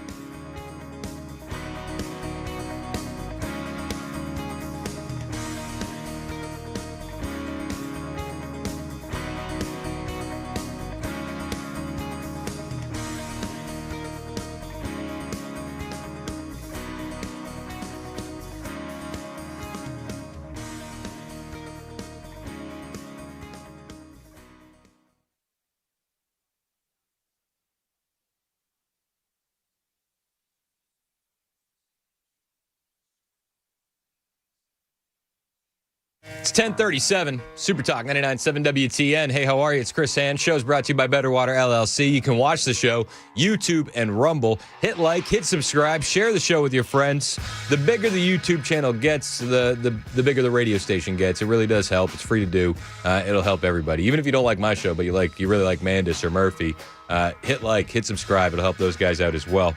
We were talking to Monica Page a little while ago outside the White House. She was live on the North Lawn. I'll tell you what, the White House looks weird when there's no leaves on the trees, doesn't it? Yeah, it looks a little bare. It doesn't have that same oomph that it has in the spring. Yeah, they need that blanket of snow back. And did you notice in the back of the shot, this is like, I know the YouTube crowd got it, but like all the cranes in the background? Yeah. Putting in that work on the ballroom, baby. Getting busy. So while we were talking to Monica Page, our White House reporter, she was talking about the press briefing yesterday with J.D. Vance. While the Democrats are very, very excited about what happened in South Minneapolis, and I don't say that jokingly. I truly believe they are. They're using the shooting in South Minneapolis as a way to distract from the fraud. The administration is not moving the focus. The ICE operations will continue. We've heard Kristi Noem say that, and we've seen it in effect.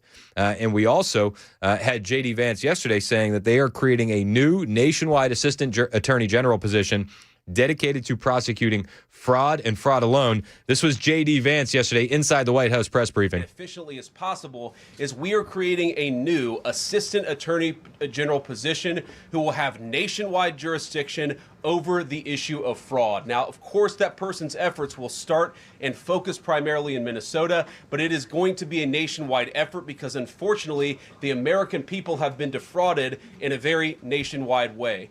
I want to thank a couple of people for the... Who do you think is most nervous about a new assistant attorney general that is going to be dedicated to fraud? Maybe this would be a good opportunity for a YouTube poll. J.D. Vance creates a new, and the Trump administration, they create a new position for an assistant attorney general dedicated to fraud. Which governor of what state is the most nervous? Is it Tim Walz?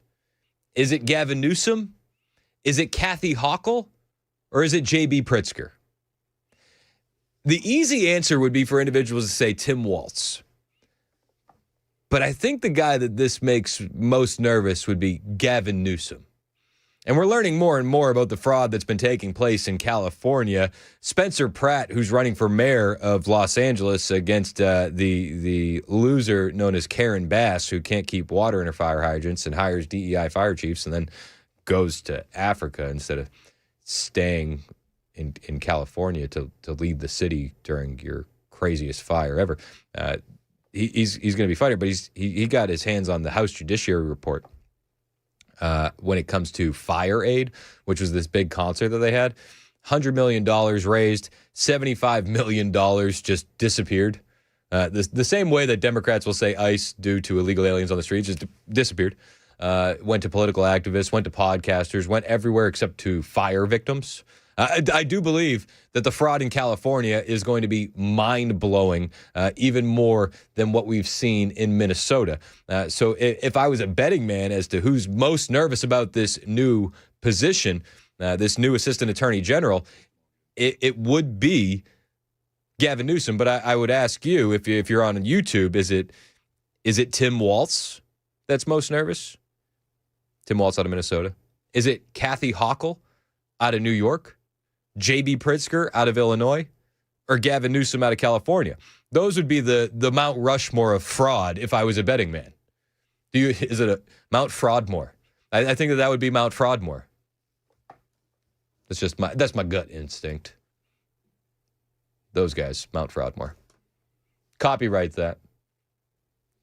We got Kennedy the T-shirt maker for Christmas, and maybe that should be the first one we do. Mount Fraudmore, and it's just all those governors. Is that pretty good? That'd be pretty good. That'd be pretty good.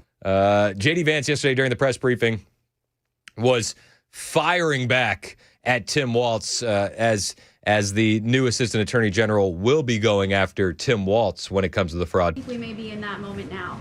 Can you comment on his rhetoric and Mayor Jacob Frey and whether they want to see unrest in Minneapolis? Well, that's very tough rhetoric from a guy who just quit because his fraudulent activities have been uncovered. Look, Tim Walz is a joke. His entire administration has been a joke. The idea that he's some sort of freedom fighter, he's not. He's a guy who has enabled fraud and maybe, in fact, has participated in fraud. That's what this new Assistant Attorney General position is going to find out. I don't care what Tim Walz says. I care about getting to the bottom of this fraud for the American people, and I care about enforcing the nation's immigration laws. That's what we're going to stay focused on. Thank you. It's good to have adults back in the room. Remember when they told us that the Biden administration was giving us adults back in the room, and then really all we got was topless trainees on the White House lawn? Remember that? Do you remember that? I tried to block that out of my memory. Well, it's back, baby. It's from the bowels of the memory. All right. J.D. Vance continued saying with the attacks that we're seeing in Minneapolis, what we've all come to the conclusion of, and not even just like I'm super smart, but I mean just there are people out there smarter than I that have detailed this ad nauseum. This is a paid network of protesters and agitators. I mean, if you watched the protests last night in Minneapolis or in New York, did it stick out to anybody else that they all had the exact same brand new printed signs? Like somebody's paying for that. And J.D. Vance laid out that there is a paid network of criminal leftists organizing attacks on ICE, which is the same thing that we saw in Minneapolis with the ICE Watch, with Renee Nicole Goodman, that led to what we saw happen on Wednesday. Throws a brick at an ICE agent, or somebody tries to run over an ICE agent, who paid for the brick? And who told protesters to show up and engage in violent activity against our law enforcement officers? You see, just with this most recent terrible incident in Minneapolis, you see friends of this woman's or other people who are eyewitnesses saying basically that she was there to engage in obstruction of a legitimate law enforcement operation. How did she get there? How did she learn about this? There's an entire network, and frankly, some of the media are participating in it, that is trying to incite violence against our law enforcement officers. It's ridiculous, it's preposterous, and part of our investigatory work is getting to the bottom of it. Who's funding it? Who's supporting it? Who's cheerleading it? And of course, if there's illegal activity related to that, we're going to get to the bottom of that and prosecute it where we can. Well, and thank you for at the very least acknowledging it. And I do believe with this new Assistant Attorney General, maybe we will free up some resources elsewhere so that way we can investigate who is paying the brick ferry. The bricks don't show up on their own. Yesterday, Laura Ingraham, a lot of Fox News and a lot of the administration descended upon Minneapolis. Scott Bessent was there. Laura Ingraham did her whole show out there. And while Laura Ingraham is out in Minneapolis, she confronts a protester and she says to the protester, "Why aren't you at work?" And the protester says, "Joke's on you.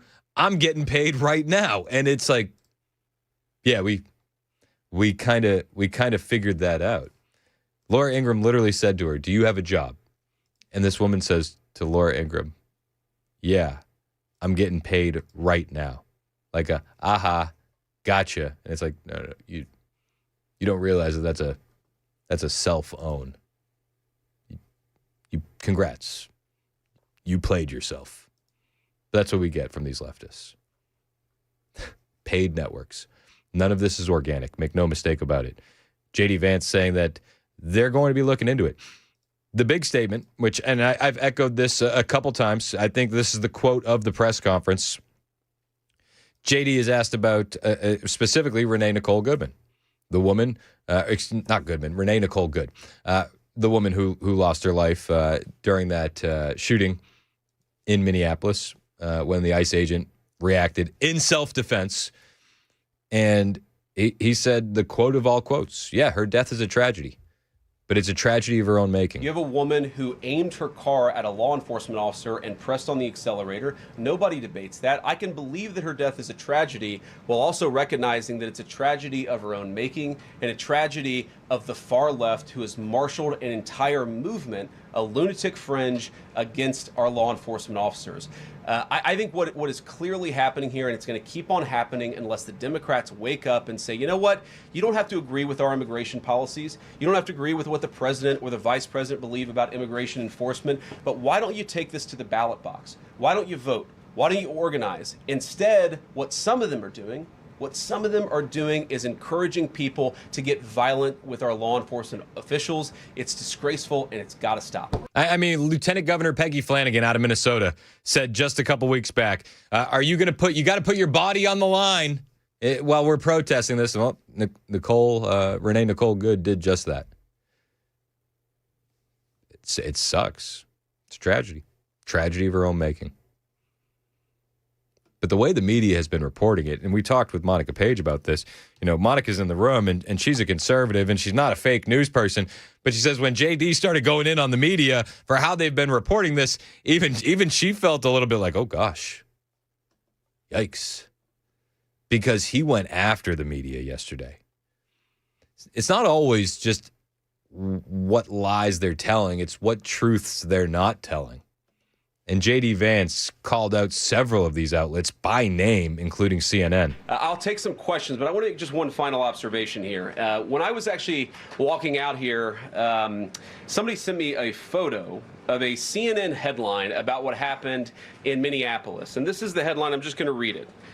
Outrage after ICE officer kills U.S. citizen in Minneapolis. Well, that's one way to put it, and that is the way that many people in the corporate media have put this attack over the last 24 hours. And I say attack very, very intentionally, because this was an attack on federal law enforcement. Yep. This was an attack on law and order. This was an attack on the American people. The way that the media, by and large, has reported this story has been an absolute disgrace, and it puts our law enforcement officers at risk every single day. He's absolutely right. It's not just CNN either. I mean, I got a gang of headlines here. If you're watching on the stream, I'll put them on the screen. On the screen, Minnesota Star Tribune. She was an amazing human being. Mother identifies woman shot, killed by ICE agent. NBC News. Woman fatally shot by ICE agent, identified as resident, out caring for her neighbors. New York Times. Victim in ICE shooting is remembered for her kindness. Washington Post. Woman killed by ICE in Minneapolis was a mother of three and a poet. I don't want to disparage the dead, and I hope it doesn't come across that way, but her poems were weird. We read one of the poems yesterday, just deranged stuff, chopping up Bibles, and like nobody was reading those poems. It's crazy the way the media is reporting this. She was an activist. She was a leftist to her core. I feel bad that her children lost their mom, but like JD said, this was a tragedy, yeah, but a tragedy of her own making, and the way the media reports it is just disgraceful. What that headline leaves out is the fact that that very ICE officer nearly had his life ended, dragged by a car 6 months ago, 33 stitches in his leg. So you think maybe he's a little bit sensitive about somebody ramming him with an automobile? What that headline leaves out is that that woman was there to interfere with a legitimate law enforcement operation in the United States of America. What that headline leaves out is that that woman is part of a broader left-wing network to attack, to dox, to assault, and to make it impossible for our ICE officers to do their job. If the media wants to tell the truth, they ought to tell the truth that a group of left-wing radicals have been working tirelessly, sometimes using domestic terror techniques to try to make it impossible for the President of the United States to do what the American people elected him to do, which is enforce our immigration laws. The President stands with ICE. I stand with ICE. We stand with all of our law enforcement officers.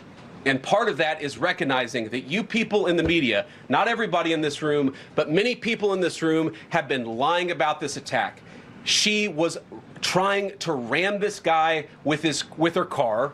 He shot back. He defended himself. He's already been seriously wounded in law enforcement operations before, and everybody who's been repeating the lie that this is some innocent woman who was out for a drive in Minneapolis when a law enforcement officer shot at her, you should be ashamed of yourselves. Thank you, JD. Anybody that has been repeating the lie that this woman was just dropping off her kid at school and in the wrong place at the wrong time should be ashamed of themselves. Anyone that repeated that should be ashamed of themselves. And while he dresses down the media and exposes them for the frauds they are, they still, even during this press briefing, even after being dressed down by JD Vance, you still have leftist reporters in the audience when he starts taking questions that say she was out there for a legitimate protest, trying to move the goalpost. Maybe she wasn't just a mom on a drive, but she was out there for a legitimate protest, Vice President Vance. What is, I'm sorry, guys, what's going on here? You guys are meant to report the truth. How have you let yourself become agents of propaganda of a radical fringe that's making it harder for us to enforce our laws? You just asked me a question that presumed that the reason why this woman died is because she was engaged in legitimate protest. She tried to run somebody over with her car, and the guy defended himself when that happened. Case closed. Case closed. Now, the lies and the lies by omission in Minneapolis are pretty bad, but it's nothing as egregious as what we saw yesterday after the Portland CBP shooting of Tren de Aragua members. You had statements from the mayor, you had statements from the governor demonizing CBP, demonizing the Trump administration, all while failing to mention that it was Tren de Aragua members in a targeted operation that tried to weaponize their vehicle against the CBP agents. I'll bring you the statements on the way from the governor and from the mayor of Portland. Plus, my friend David Medina from Portland will be joining us at 11:05 to break down that situation that happened yesterday right here on Super Talk 99.7 WTN.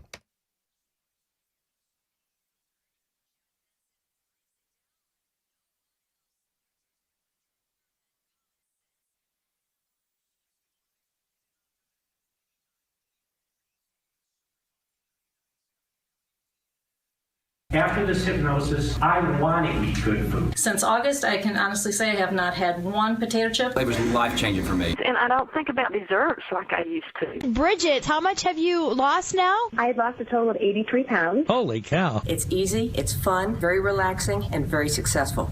And I would just say go for it. What are you waiting for?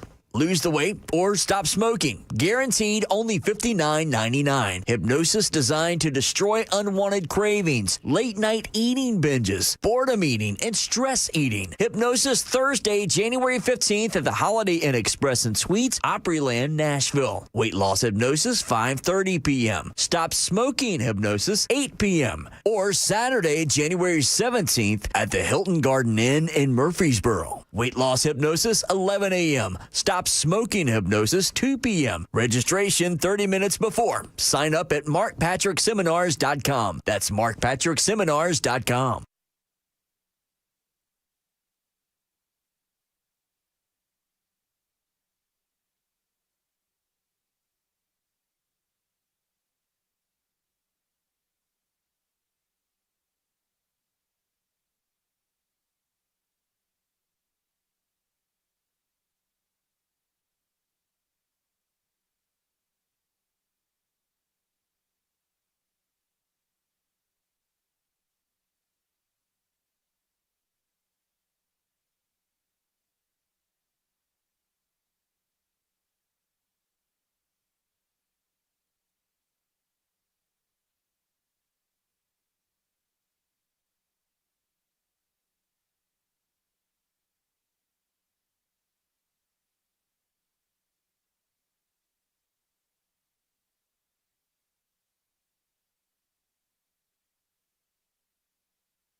Don't let data limits hold you back from being the gift master in the family group chat. Switch to Straight Talk Wireless and get real unlimited data on Verizon's 5G network. Straight Talk, available at straighttalk.com or Walmart.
You called 1-800-GOT-JUNK? Yes, I did. Please come in, all of you. Yes, sir. Yes, sir.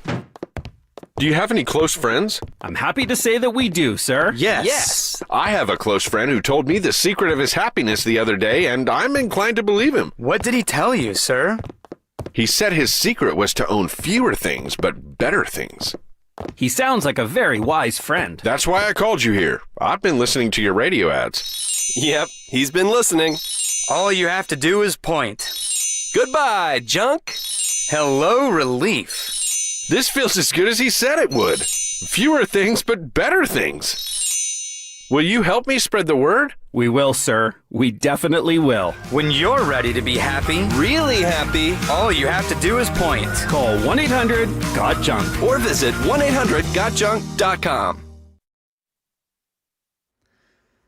A Memphis Democratic state lawmaker wants to limit ICE activity at schools and churches in Tennessee. This story and more coming up at 11 on Super Talk 99.7 WTN. That's Ken Weaver in the newsroom. What's up, Ken Weaver? What's going on, Brother Chris Hand Man, and Brother Mason? We're just doing our best to fight the fake news. Yeah. So it feels like, some days I feel like, who's that guy with the boulder going uphill? Some days that's how I feel. Today actually isn't one of those days, though. I feel like we're doing a good job combating the leftist narrative, and one of the reasons that tells me we're doing a good job is the influx of leftists on the text line, the haters that have been pouring into the text line. They calling you bad names? Nah, I mean, not really, but they are attacking me as a fake Christian and all that kind of stuff, and I always offer them to call in, and they never seem to want to call in. You are up for discussion. I don't know. You're always up for it. I don't want to do screaming matches, but I do like discussions. We're gonna have a discussion here in a moment with my friend David Medina. He's a local guy out of Portland, and I'm sure you've been paying attention to the news. Yesterday there was another shooting. Yesterday afternoon, Customs and Border Patrol this time. There was a targeted enforcement on Tren de Aragua. Okay, and they went after these Tren de Aragua guys, U.S. Border Patrol agents under Customs and Border Protection, not ICE. They conducted this targeted vehicle stop in southeast Portland. This is around 2:15, 2:20 local time. The driver allegedly attempted to run over the agents. Where have we heard this before? And when they did that, shots rang out, as they tend to do. When you play stupid games, you win stupid prizes. The mayor of Portland reacted, and he's called for ICE to halt all operations in the city. I doubt that that's going to happen. The governor of Oregon took to a podium and just lied about what happened and failed to even mention that it was a targeted operation against Tren de Aragua members.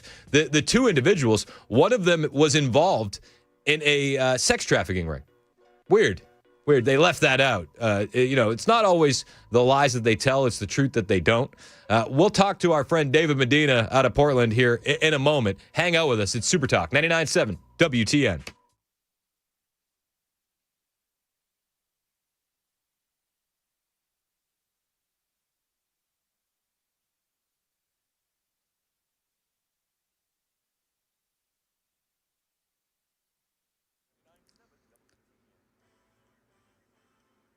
$11 o'clock on the dot. I'm Ken Weaver with your top stories. Got the full forecast coming up in 5 minutes. Right now in Tennessee, a Memphis Democratic state lawmaker wants to limit ICE activity at schools and churches. Gabby Salinas filed House Bill 1482 that requires federal agents to give notice before entering these spaces. The bill also calls for public education on rights during immigration enforcement. Republicans holding the supermajority. Experts say this bill faces low odds of passing. Minneapolis Mayor Jacob Frey just held another news conference to complain about the FBI not sharing the ICE shooting case files with state investigators there in Minnesota. This is not some radical, way out there group. This is a group that is formed by experts who understand how to investigate. Many of them have been police officers themselves. Well, Homeland Security officials and the Trump administration say the agent was acting in self-defense, and since it was a federal action, the state has no jurisdiction. Federal agents shot and wounded 2 people during a targeted stop in Portland, Oregon yesterday afternoon. Authorities say the suspect, Luis Moncada and Yorlinis Contreras, are believed to be linked to the Venezuelan gang Tren de Aragua. Department of Homeland Security claims Moncada tried to use his vehicle as a weapon, prompting an agent to fire. Both suspects hospitalized. The state launching its own investigation separate from the FBI there. President Trump says the U.S. is likely to be in control of Venezuela and its oil industry for well over a year. The president making those comments to the New York Times, and today he has a sit-down at the White House with leading figures from the oil industry. And today's release from the Labor Department wraps up the job market of 2025 with a mixed bag for analysts. Here's ABC's Elizabeth Schulze. At 50,000 jobs added in December was below expectations, and it does confirm this overall cooling in job growth that we saw for the year of 2025. The unemployment rate coming down to 4.4%. That is good news. We had seen that rate at 4.6% in the month before. What that rate is all about is how many people who are trying to get a job and can't find one. So we want to see that rate going down. 21,000 jobs added to the economy in the healthcare sector in December alone. Almost 2/3 of all job growth last year was from healthcare. Today's report also shows hourly earnings ticked up by 3.8%. And for the first time in more than 5 years, the Education Department is now notifying student loan borrowers that they will have money taken out of their paychecks if they have defaulted. Most loans are in default if you haven't made a payment for 270 days or more. That's the latest news. Weather's next. I'm Ken Weaver, WTN News.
It's 11:06 on Super Talk 99.7 WTN. Hey, how are you? My name is Chris Hand. Show's brought to you by our friends at Better Water LLC. Water filtration systems, water softeners. You get those at betterwater.com. You can get this show anywhere.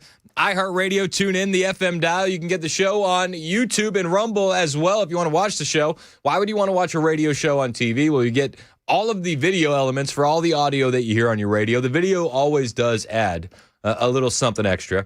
We're going to have our friend David Medina from Portland join us. I don't know if we got time zones mixed up or what the case may be. He may still join, but we're waiting on David. But we can talk about Portland regardless, so that's what we're going to do.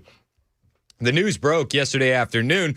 I was driving in my car when I heard our friend Ken Weaver send the news out, and I thought to myself, "Oh man, not again." Then I start looking around on local news, and I find KATU, and this is how they were reporting it initially. Still running as we have been seeing while we're out here. But again, we are still waiting on more information. Traffic is slow moving in all directions besides the closed lane. But again, neighbors here are urged to use caution in the area.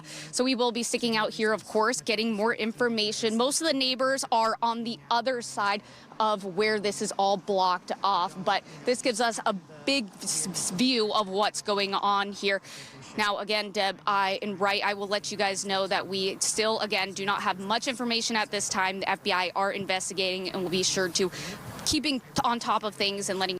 So we don't have much information at this time, but as soon as we get information, we'll let you know. That was local KATU on your side.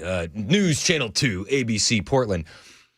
They didn't have any information, but they were going to get more. They promised. And soon we started getting statements from the mayor. Mayor releases a statement.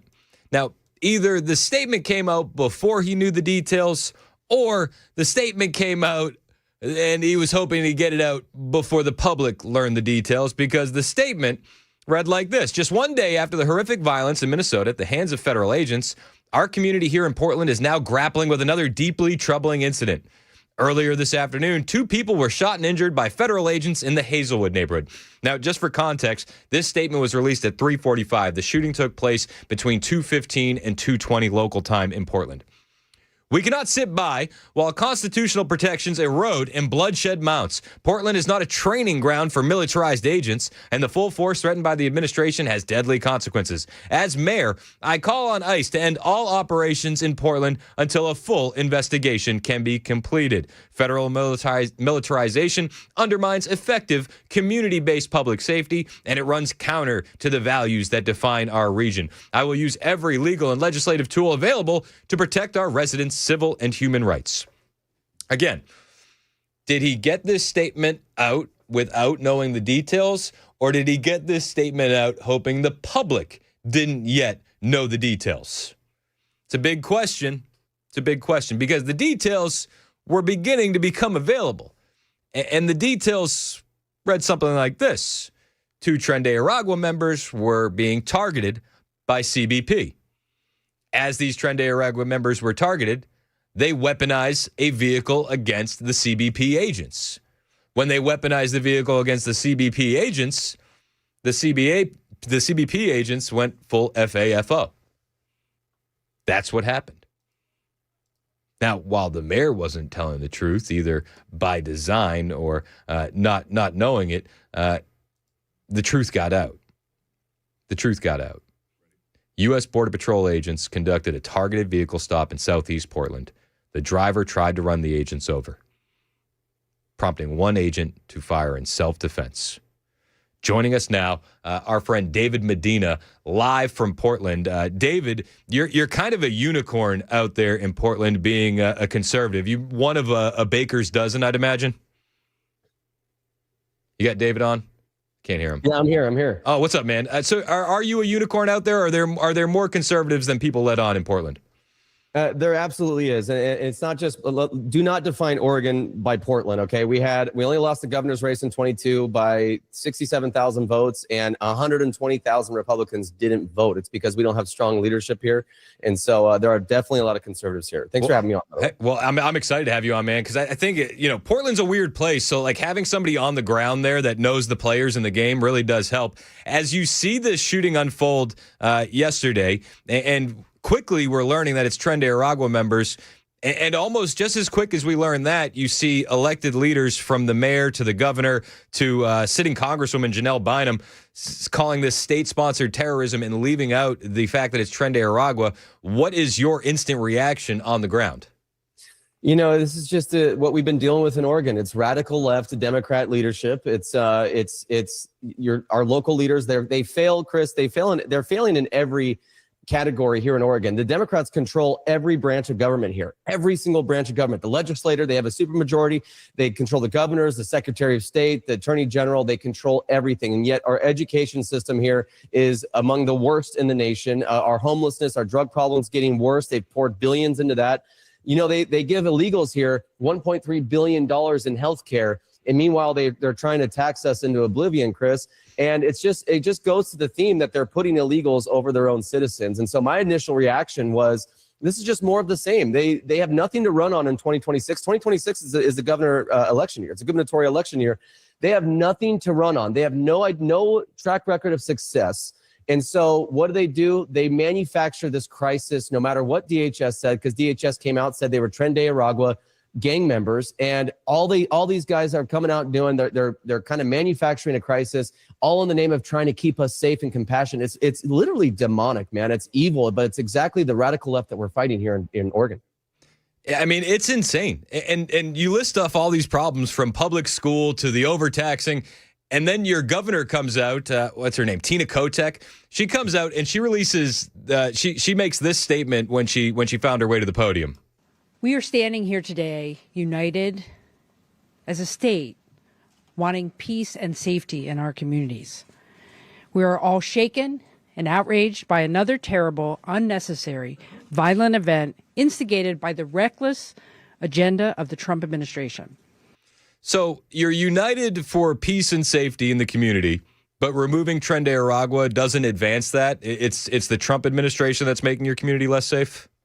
Exactly, and that's exactly their message. Like I said, they have no track record of success. This is a failing state. They are plummeting the state into the ground at every level. And so, what can they run on in 26? What can they brainwash their loyal voter base on? And we're going to fight Orange Man at every. I mean, they filed 52 lawsuits in 2025, spent $3.1 million of our taxpayer money fighting the Trump administration, Chris. And all they're doing is they're making Orange Man their campaign. Everything is us against Trump. They have to. They have nothing to run on. They have to run against Trump. They have to run against, we're trying to keep you safe. Meanwhile, they're a sanctuary state, Chris, and they're allowing these Tren de Aragua gang members to roam free in our communities. They're allowing child sex crime offenders. You know, when Kristi Noem was in Portland, I rode with her convoy. I was blessed enough to be able to ride with her convoy when she was here. We actually apprehended an illegal alien that had child sex crimes and was released back into the community. These people are disgusting. These radical left Democrats in Oregon are disgusting. But I will tell you, Chris, to give your listeners a little bit of hope, people see through this here. They see through this charade. It's just unfortunate it doesn't seem that way because the local media here, they're just like the fake media that are against Trump.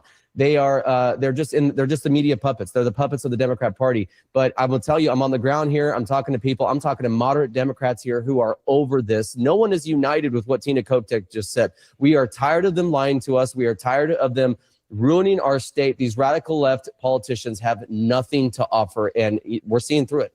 Do you think that things could change in the next election in Oregon? I mean, you sound a lot more hopeful, I'll be honest with you, than I expected or anticipated. And I'm kind of surprised by that. Do you seem more hopeful when it comes to the next round of elections that the voter base is going to see through this, or are they not going to dig into the facts of this and they're just going to take it at face value? No, Chris, here's the problem in Oregon. And you always hear about Oregon because of Portland, and you hear it because that's what gets the clicks, that's what gets the engagement. And you know what? I'm not trying to attack anybody. That's Portland's fault. And rightfully so. They're getting everything they deserve. But that's all you see coming out of Portland. And I think that's why a lot of people follow my work and what me and my team do, because we try to show everybody, hey, no, there are forgotten people here, and we have the voters here to beat these Democrats. The only problem is the Republican Party in Oregon is so divided. I get along with everybody, but they all are fighting each other. We're all, there was one person that has an issue with another, and it's just, we are so divided. It's kind of like how you're seeing against Trump on the national level. But I think this year people are coming together. People are so fed up with what's going on. I mean, and I'm also hearing from moderate Democrats, libertarians that are like, dude, we're ready to end this rule of these guys. So I think you're going to see something really cool. I have an announcement coming up in about 1 to 2 weeks. I think you're going to see something really cool happen in Oregon. Oregon is going to be the light of the world, light to the world and to America. And I think we definitely have the voters, Chris. We just need to give them something to be excited about. And when you're fighting evil like this evil that we're fighting in Oregon, you need strength to stand up to it, not some compromise, or some, aw shucks kind of politician that's just going to, fight the easy battles. You need strength, and I think you're going to see something pretty cool here. Well, hey, I'm looking forward to it, and actually, that does give me a lot of hope. But you're talking about the state. When we kind of zoom back into Portland, the mayor running Portland right now, Keith Wilson, he had this to say when it comes to ICE operations in the city. We know what the federal government says happened here. There was a time when we could take them at their word. That time is long past. That is why we are calling on ICE to halt all operations in Portland until a full and independent investigation can take place. It seems like it's the pot calling the kettle black here. He says we see through what they're saying. It's like, but you're leaving out the part that this was a targeted operation against Tren de Aragua. So while Oregon could be saved, is Portland lost? I don't think Portland's lost. You have a lot of people there that I talk to. Again, not conservatives. They are just moderate Democrats, or they're non-affiliated voters who are business owners, or they're just people that can't afford to leave and move and pick up and move. And I hear from them all the time. But these people, they're under some like oppression, Chris. It's like it's like third world oppression. They're afraid to speak up because I have Portland city workers that reach out to me. I have Portland police officers that reach out to me. They're all tired of it, but Chris, they can't speak up because they will get attacked by Antifa.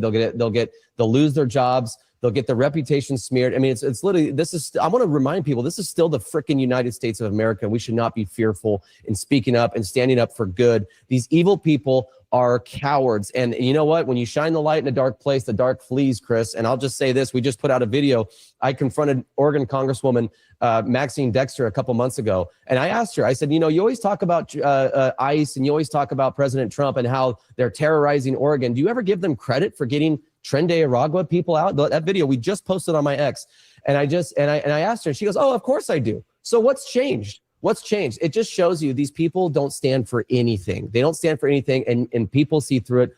Portland is not lost. Oregon is not lost. We can win this back. It just takes strength and strong leadership, and it's coming. I'm telling you, it's coming. Well, man, I love your resolve. We're talking with David Medina. He is a conservative activist, independent journalist out of Portland. You mentioned Antifa, so I do wonder what happens next in Portland after the shooting that we saw yesterday, targeted operation against Tren de Aragua. We both know that. But are we going to see protests? Are we going to see riots in Portland? What happens next? Yeah, obviously, you're just going to have the usual suspects. And this is what sucks about the current media landscape, Chris, is that when you see these people out there, I had someone call me yesterday and go, David, it's getting crazy out there. I have a safe house for you if you want to. And God bless them, right? I have a lot of supporters out here that would do anything to help my work. But I'm like, you know what, man? Well, I don't need go blow up that safe house. I don't need that safe house, man. That's what these guys want. We're going to fight this evil head on. These Antifa members, they already have events planned the whole weekend. They have riots planned or protests planned, probably going to turn into riots. It was getting crazy last night. There were some videos we'll post later about that happened last night. It's getting crazy again.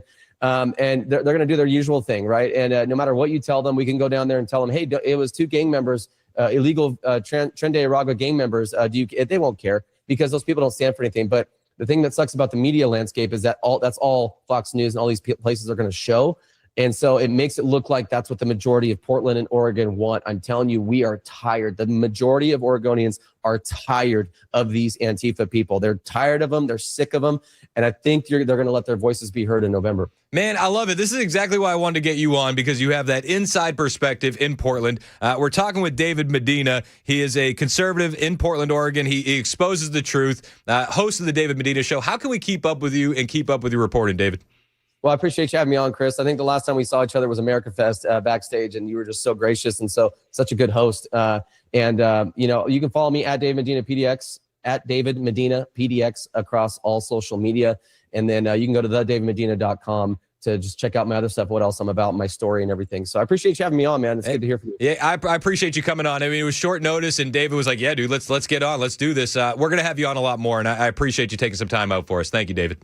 Yes, sir. It's 11:22. This is Super Talk 99.7 WTN.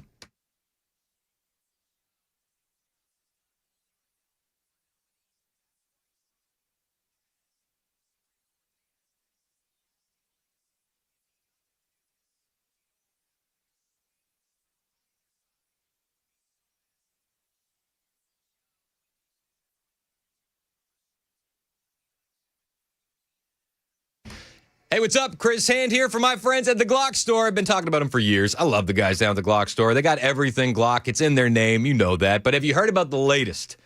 The Gen 6. These are the ones with the new optic system, the RTF6 texturing, the enlarged beaver tail, the flat face trigger, the trigger guard undercut. I could go on and on and on. These things are gorgeous. The Gen 6 Glocks are definitely the most refined stock Glocks ever produced. And as you might expect, Glock stores already received their first shipment of Gen 6, G17s, 19s, 45s, and they were literally gone before they got there. That's because the Glock store is letting you pre-order these bad boys, so you'll be one of the first ones to get your hands on them. And as a thank you for your pre-order, all you got to do is mention, I heard this on the Chris Hand Show, and the Glock store is going to give you an extra magazine when you pick up your new Gen 6 Glock. So just, if you're keeping score at home, you go pre-order the new Gen 6 Glock. You say, Chris Hand told me to do it, and they'll say, here is an extra magazine for you, sir, for listening to WTN and coming down to the Glock store. This is a limited time offer from the Glock store. Minutes from the airport, worth the drive from anywhere, always open online, glockstore.com.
More U.S. military action in the Caribbean. I'll tell you about it at 11:30 on Super Talk 99.7 WTN. That's Ken Weaver in the newsroom. Thank you again to my friend David Medina for joining the show. If you missed his handle, it's David Medina, Medina, David Medina, PDX, on all the social media platforms. He's a good guy. Big fan of him. And this is why I wanted to get a guy from Portland on, because, like he said, listen. If you just pay attention to what the media does, even conservative media at times, you find yourself in a little bit of an echo chamber. So to talk to somebody on the ground there, it brings a different quality of the conversation.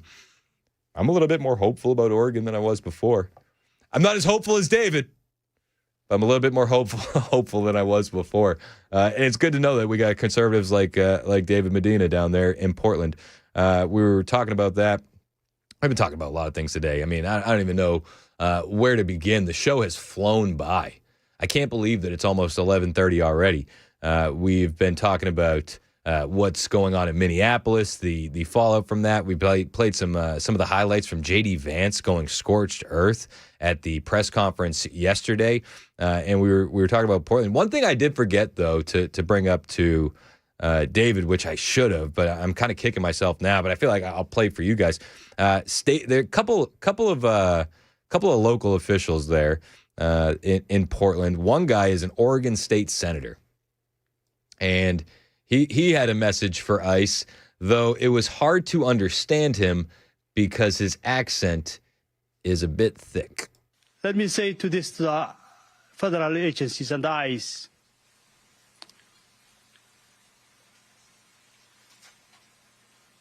this is Oregon.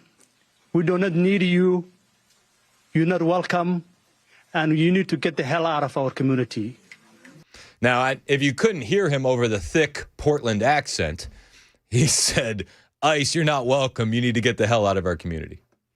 I know that Portland accent, I think David might be a transplant because he doesn't have the same accent. Maybe. I got to ask David about that. I mean, that is a thick Portland accent there. We also had sitting Congresswoman Janelle Bynum Janelle Bynum went on CNN and immediately called the actions of CBP in a targeted enforcement of Tren de Aragua members state-sponsored terrorism on CNN. This is just about 2 hours after the shooting. Well, we know that their presence is not welcome in the way that they're attempting to do law enforcement. We don't believe that it's law enforcement. We believe it is state-sponsored terrorism. Okay, so just to be clear, removing members of an organization that has been declared a terrorist organization in Tren de Aragua is state-sponsored terrorism, according to Congresswoman Janelle Bynum. Did I hear that right? I think I heard that right. Well, we know that their presence is not welcome in the way that they're attempting to do law enforcement. We don't believe that it's law enforcement. We believe it is state-sponsored terrorism. So just in case you're keeping score at home, in these leftist blue hellhole sanctuary cities, removing terrorists is terrorism. Glad we cleared that up. 11:30, Super Talk, 99.7 WTN.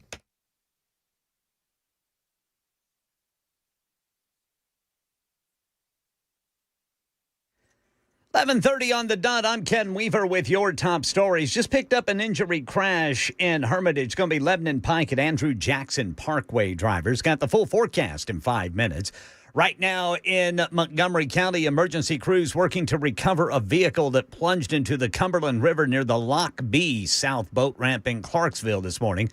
A tugboat spotted the submerged car around 7:30 and alerted authorities. Fire and rescue teams, along with divers, on the scene. Still unclear if anyone was inside the vehicle.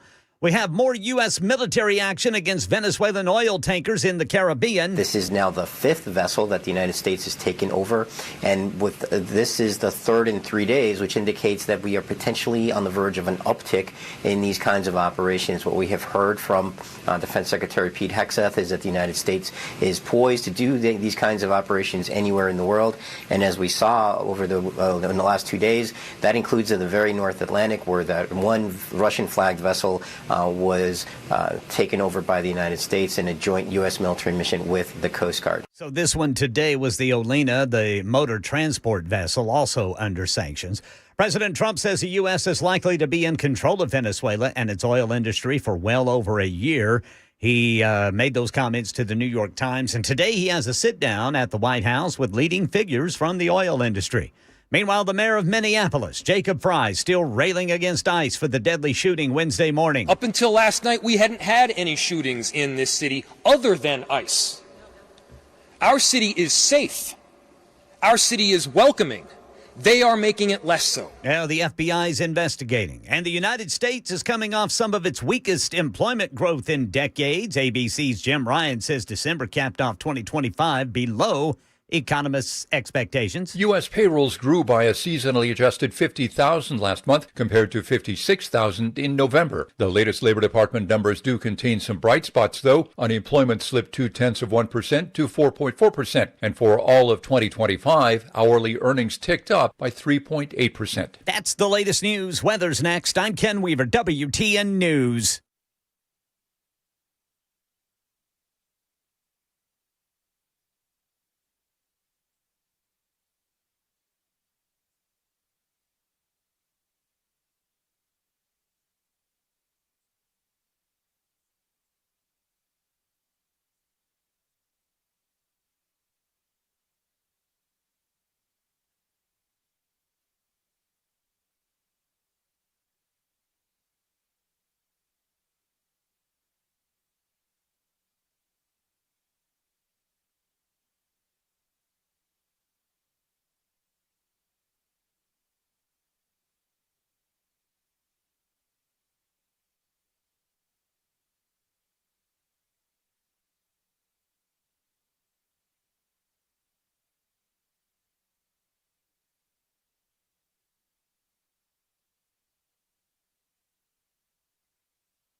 It's 11:36. Super Talk 99.7 WTN. Hey, how are you? It's Chris Hand. Show's brought to you by our friends at Better Water LLC. Water filtration systems, water softeners, betterwater.com. As the show winds down, if you want to keep up with me off the air, you can find me on all the social media platforms. Twitter, True Social, Instagram, at Chris Hand on air. Hit the follow button. I will follow back as long as you don't look like a bot or weird. I don't know. Some of you guys look a little weird. Some of the weird ones are actually my favorite to follow, though. They're the best. It's the best. Hey, is Ken back there? What's up, Brother Hand? Did you see the video of the guy who says Jesus isn't going to help you to a street preacher in Portland on the internet? No, I didn't. Okay, I'm gonna play it during the next commercial break on the stream. So this guy is yelling at a street preacher. Okay, and he's just a lunatic, and he's like, Jesus isn't going to help you when I put your head on the back of this concrete. And as he says that, a stranger appears. Okay. And the guy is cursing at the street preacher, and then he says again, Jesus isn't going to save you. And at that moment, he turns around and the stranger that had appeared just smacks him in the face with a skateboard. I was like, I couldn't help it. What? But I immediately went into full worship mode. I went, our God is an awesome God. It's just unbelievable. If you haven't seen that video, I'll play it on the commercial exclusively on the YouTube and Rumble stream here when we hit the break. But right now, before we get to that, it's time for the highly anticipated, critically acclaimed, my kids like it, it's the lightning round. It's the lightning round with Chris Hand. Yeah, I think they're listening now. They were at they were doing baseball lessons over at D-Bet a little while ago. I was getting videos, and kids were hitting dingers. Got to start the day off with some dingers. You know what I mean? Yeah. Let's do it. We got a lot of stories to get to in the lightning round. A lot of stuff that we didn't have a chance to get to, but we got the latest for you. There's so much. Let's start here. Did you see first story in the lightning round? Remember when the Colombian president was talking a big game? He was a big man on campus. He was doing the whole Maduro come and get me. And then the Trump administration said, well, all right, we could arrange that. And he actually just went, whoa, that was a bit of a joke. Wasn't actually talking about that. He caved. He caved big time. In fact, Donald Trump put this on True Social after speaking with him. He said it was a great honor to speak with the president of Colombia, Gustavo Petro. Did he get busted with a transgender at one point? A lot of people on the text line were saying that. I wouldn't be surprised. Will you Google that? Will you fact check that for me? I don't know if I want that in my Google search history, but I'll do it for you. It's for work. It's for work. When HR says, "Why were you? why does your Google search history include Colombian president transgender?" Just tell him it was research.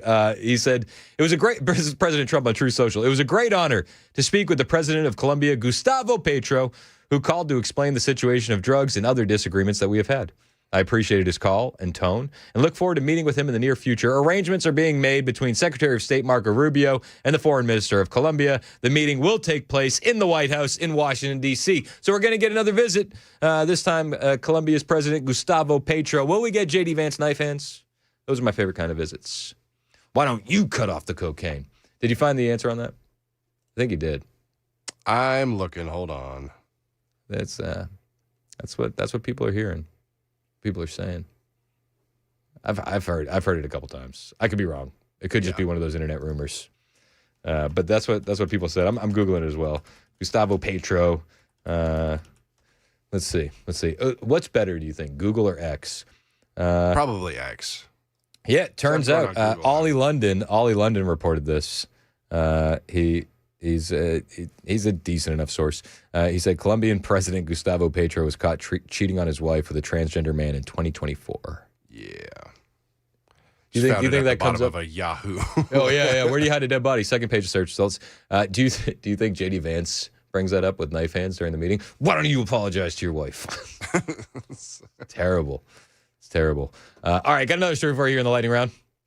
There it is. There it is. The United Kingdom is reportedly considering banning Twitter. X, as some would call it. That's the word on the streets. Elon Musk will win in the end, but they're a bit worked up over the amount of truth that gets exposed. We've talked a lot about how having a free speech platform here in America absolutely changed the course of a nation when it came to the 2024 election. That is not hyperbole. I don't think we win that election if we don't have a free speech platform. But it's less discussed in this country, at least, how much that free speech platform is helping nations where they don't have free speech, where you get a knock on the door for saying things like, gee whiz, sure wouldn't like my tax dollars going to the illegal aliens that are raping our daughters. That becomes a bit problematic in democracies like the United Kingdom. So they can't have that. They can't have that kind of a social media platform that allows that kind of truth to be spread, and now they're considering banning it. Huh. I know we shouldn't talk like this, but if we're going to liberate the people of Venezuela, when do we decide to liberate the people of England? And who would say no? I'm just wondering. I bet you we could get in and out and have Keir Starmer on a boat back here before we knew it. After the operation I saw with Maduro, I don't know. I don't think it would be. I don't think it would be too hard. I'd be a fan. I think we kicked him out for a reason back in the day. I'm just saying. It's true. There's a lot of people. Have you seen that conversation online? After we grabbed Maduro, there were many people with Western European nation flags that said "Our country next." Shout out to Australia and some conservative Canadians and those in England, but a lot of conservatives in a lot of these European nations like, Mr. Trump, Mr. Trump, sir, could you do us next? Maybe. All right, yeah, they're considering banning X. That wouldn't shock me. I got another story for you here in the lightning round. Can't let you get used to me being on time like I was earlier this week. No, we wouldn't get used to that. No, we can't do that. We wouldn't get used to that. We've been talking a lot about fraud. That has been a huge topic of discussion. DHS has been gathering mountains of evidence in Minneapolis, going door to door. We talked about J.D. Vance and how he's creating a new position with the Trump administration in general, creating a new position, Assistant Attorney General, to go after fraud directly. But Scott Bessent yesterday was confirming as well mass investigations into blue state fraud, because it's happening in all these blue states. We talked about it earlier. We had a poll up when it came to the new Assistant Attorney General position that's going to investigate fraud. There's a Mount Fraudmore, if you will, I do believe, of blue state governors, and on that Mount Fraudmore, it would be Kathy Hochul, J.B. Pritzker, Tim Walz, Gavin Newsom. Do we have who do you think is the most nervous about that? Was the name of the poll. Do we have an update on that poll? Do you got the stats on who the YouTube chat thinks would be the most nervous about this Assistant Attorney General? Oh, Mason's choking. Sorry, Are you choking? I had to cough. Oh, okay. Clear my throat a little bit. So from that poll, we're sitting at the top ranked person is Walz right now. Only at 55%, though. Because at close second is Newsom with 42%, then Pritzker at 3%, and then Hochul has 0. I think out of all of them, Hochul has been in office the least amount of time. Yeah. So that actually makes sense. Still fresh. Yep, still fresh. All right, so we're going to be paying attention to Mount Fraudmore as these investigations kick off. Treasury Secretary Scott Bessent confirmed these investigations, and I love that Scott Bessent is in the mix, because following the money is what always leads to the results. Waltz, billions of dollars intended for families in need, housing for disabled seniors, and services for children were diverted to benefit fraudsters. I am here this week to signal the U.S. Treasury's unwavering commitment to recovering stolen funds, prosecuting fraudulent criminals, preventing scandals like this from ever happening again, and investigating similar schemes state by state. I'm here for it, and I love that Scott Bessent is in the weeds. He actually went to Minneapolis yesterday, and he was speaking at the Economic Club of Minnesota, and he did confirm that $600 billion of annual fraud with taxpayer dollars was happening, nearly 10% of spending. This is in the country, not just in Minnesota. Listen to Scott Bessent here. The IRS called criminal investigations, and these men and women, they are cool cats. They can take apart a balance sheet, and they can knock down a door and arrest someone. Like, they go out on patrols, they can make arrests. It's this very interesting hybrid force, about 2,500 of them, and they led the charge here. So it was IRS CIs who uncovered the initial fraud and the prosecutions.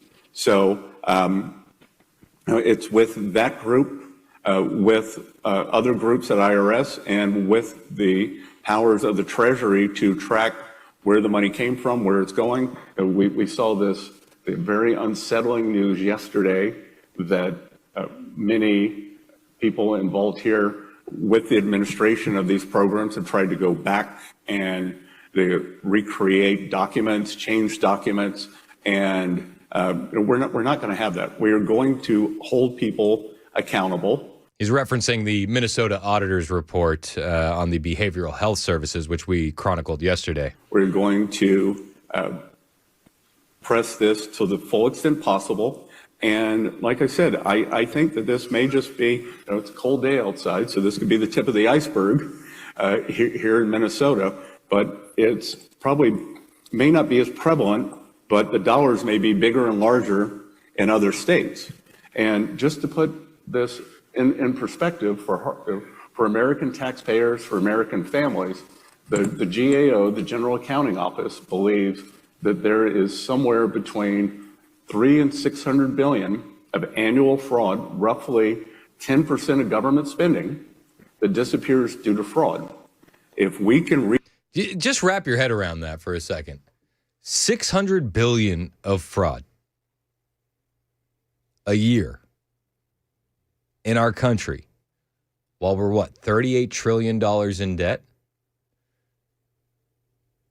So $600 billion. That's more than $500 billion in fraud every single year. Are you kidding me? We need investigations. And then another thing, Scott Bessent was all over the place yesterday. This kind of same story, but we could do another lightning bolt if we wanted to do another lightning bolt. It is a lightning round. He went on Laura Ingram's show last night. Laura Ingram was also in Minneapolis yesterday, and he said something that I thought was pretty based. We talk a lot about the money that goes into these immigrant communities and how when they're making this money and the illegal aliens aren't paying taxes on it, then they're sending it out of the country. So then the money's not even being used in our economy. Scott Bessent is now moving to ban anyone that receives government assistance from wiring money out of the country. This needs to happen immediately. He was breaking it down with Laura Ingram. So we're lowering that to 3,000. Oh, good. And we're also targeting the 2 counties here. And we're going to do enhanced surveillance. And from now on, anyone who wires money out from one of these money service businesses has to check a box saying whether they are on public assistance. And if you are on public assistance, we are going to start pushing that you cannot wire money out of the country. Oh, gosh. Well, what if they lie and they don't tell us for public assistance? Well, then That's a crime, lying on a federal form. We're going to follow it up, and we are going to push that you can no longer do that. The American people, our generosity has been taken advantage of. Our generosity is funding al-Shabaab, an Iranian interest, it could be. Thank you. The money, I mean, this is really bad. The money is supposed to go for alleged asylum seekers and their families and children. And if you are wiring the money out of the country, one of 2 things must be true. You are getting too much money and your benefits should be cut, or you are part of this conspiracy. Where did that money come from? We're going to find it out. That's what Treasury does. IRS has a group called Criminal Investigations. Criminal Investigations was... Listen, I love every single part of this. He's so right. If you're on government welfare benefits and you're able to wire money out of the country, well, then you're receiving too much money. That's not okay. And what do we know about the Somali community in Minneapolis, especially? 80% of them are on some form of government benefit. It's insanity. This is common sense stuff. If you're sending your money out of country, then you shouldn't be on any government benefits. Thank you. I love this. I think this is huge. And I think that this could absolutely save the country a lot of money because, well, you got some choices to make, right? Either your money that you're getting stays here and stimulates our economy, or you don't get that government money. So you have to work if you want to send that money out. Both are acceptable. Hey, if you're watching us on YouTube or Rumble, stick around on the live stream. And if you're not watching us on YouTube or Rumble, jump on the live stream because I got this video that I can only play on the live stream. I mentioned it a moment ago when we were talking with Ken Weaver. There's this interaction that happened it was at Portland, I believe. It might have been Seattle. I don't know exactly where it happened, but there was a street preacher. And the street preacher is doing his thing, and this leftist lunatic comes up to him, and he's like, Jesus isn't going to save you. And he's just cursing at this guy and yelling at him. And as he's saying this, that Jesus isn't going to save him, a stranger appears. And the stranger walks up, and then the guy says again, Jesus isn't going to save you when I knock your head to the ground. And as he says that, he turns to look to the stranger, and the stranger levels him with a skateboard. Instant karma. It sounded so painful. It felt like divine intervention. You could hear the board hitting his teeth, and I expected there to be a bite taken out of that skateboard. Oh, my gosh. We're going to play that exclusively on the stream. It's 11:53 on Super Talk 99.7 WTN.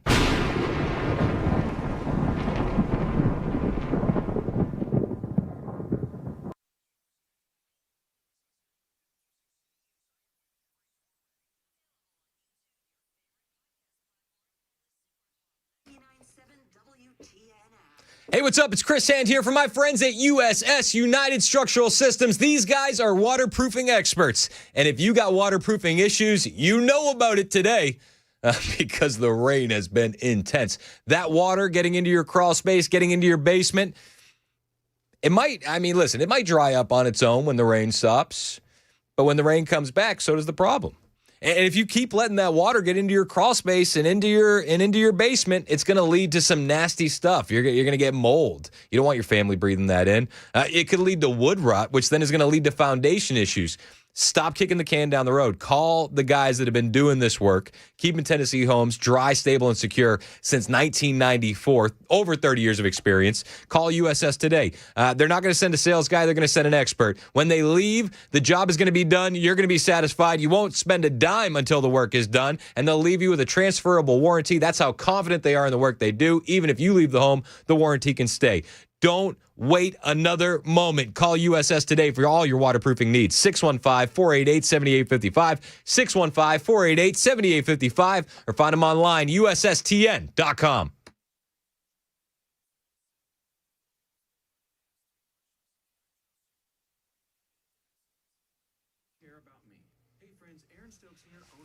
Are we back on the stream? We're back on the stream. All right. First of all, thank you guys for sticking with us all live stream long. I know a lot of you guys on YouTube start at 9 and then you're here till noon. I just want to say thank you. I really do appreciate you guys. We played this a little while ago. I want to play it again.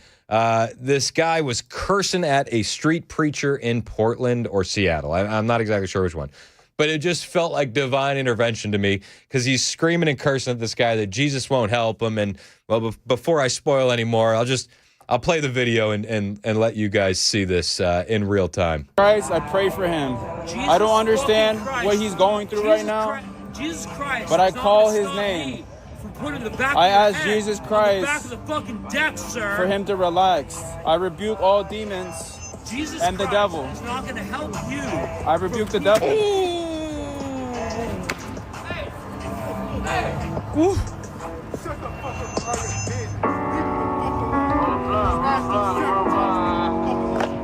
Now, listen, I'm not here to advocate for violence. I'm not, but I look at this video and I see divine intervention. I can't be the only one. Appreciate you guys joining us on the stream again today. Hit like, hit subscribe, drop a comment if you will. Share the show with your friends. We'll be rejoining the radio broadcast here momentarily on Super Talk.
It's 11:58 on Super Talk 99.7 WTN. My name is Chris Hand. Show's brought to you by Better Water LLC. Water filtration systems, water softeners, betterwater.com. I was just showing Chad the video of the Jesus intervention. Of Tony Boink? Yeah. Who knew? Who knew Jesus could skate? That's right. That How was so funny is that? He just whacked the hell out of that guy. Oh, my goodness. That was hilarious. If you haven't seen the video, it's on my Twitter as well. If you don't have an opportunity to get to a YouTube stream, at Chris Hand on Air. Yeah, he says, Jesus isn't going to help you. And a stranger appears. Yeah. A stranger who you would think looks like somebody who's a protester. Because he's got and he just he takes his skateboard and just unleashes on us all. Get the hell out of here. Hope you got dental. Oh man, no. Look at you all dressed up. Yeah. Well, I got my hair cut, so I can wear collared shirts. I know. Again. I can wear nice clothes. I feel awkward wearing nicer clothes, like a nice shirt with a hat. So I'll go full sweatshirt for a couple days. Yeah. Which has turned into like 2 months. Oh, that's how long you let it grow? Man, it was bad. About ready to just start braiding it? I was thinking going full cornrows. Oh. My wife frowned on that. It's been a while since I did those. We had a guy in high school who was the funniest kid. He was a ginger, so it was the reddest hair. And for like 9 months in high school, he grew his hair out into this fro. Like he had a massive fro. And then we had a girl in school, Jay Boone, we used to call her. She was awesome, but she could do cornrows. So Jay Boone one day took this ginger's fro and put half of it in cornrows. Nice. So you had the palest Irish-looking ginger walking around high school with a half fro and half cornrows. A half fro, man. That's a tough look. It feels was like you base. didn't make the commitment that you were hoping to make. I thought it was awesome. So what did you just one side, or did they do it down the center or something? He did it. Yeah, he did half right down the middle. Nice. It was based. Nice. What are you talking about today? Cornrows. Cornrows. Pretty much cornrows all day. It's Cornrows Friday. Cornrows Friday, kids. We're going to talk about corn. We're talking cream of corn, popcorn. Talk about rows that are parallel, perpendicular. Oh, the best kind. We'll talk a little bit about what's going on, the shootings, Portland, stuff of that nature. Who knows what else? We got a bunch of other stuff to talk about. We're just going to have a good time. It's Friday. Chad's in next. It's 12 o'clock on Super Talk.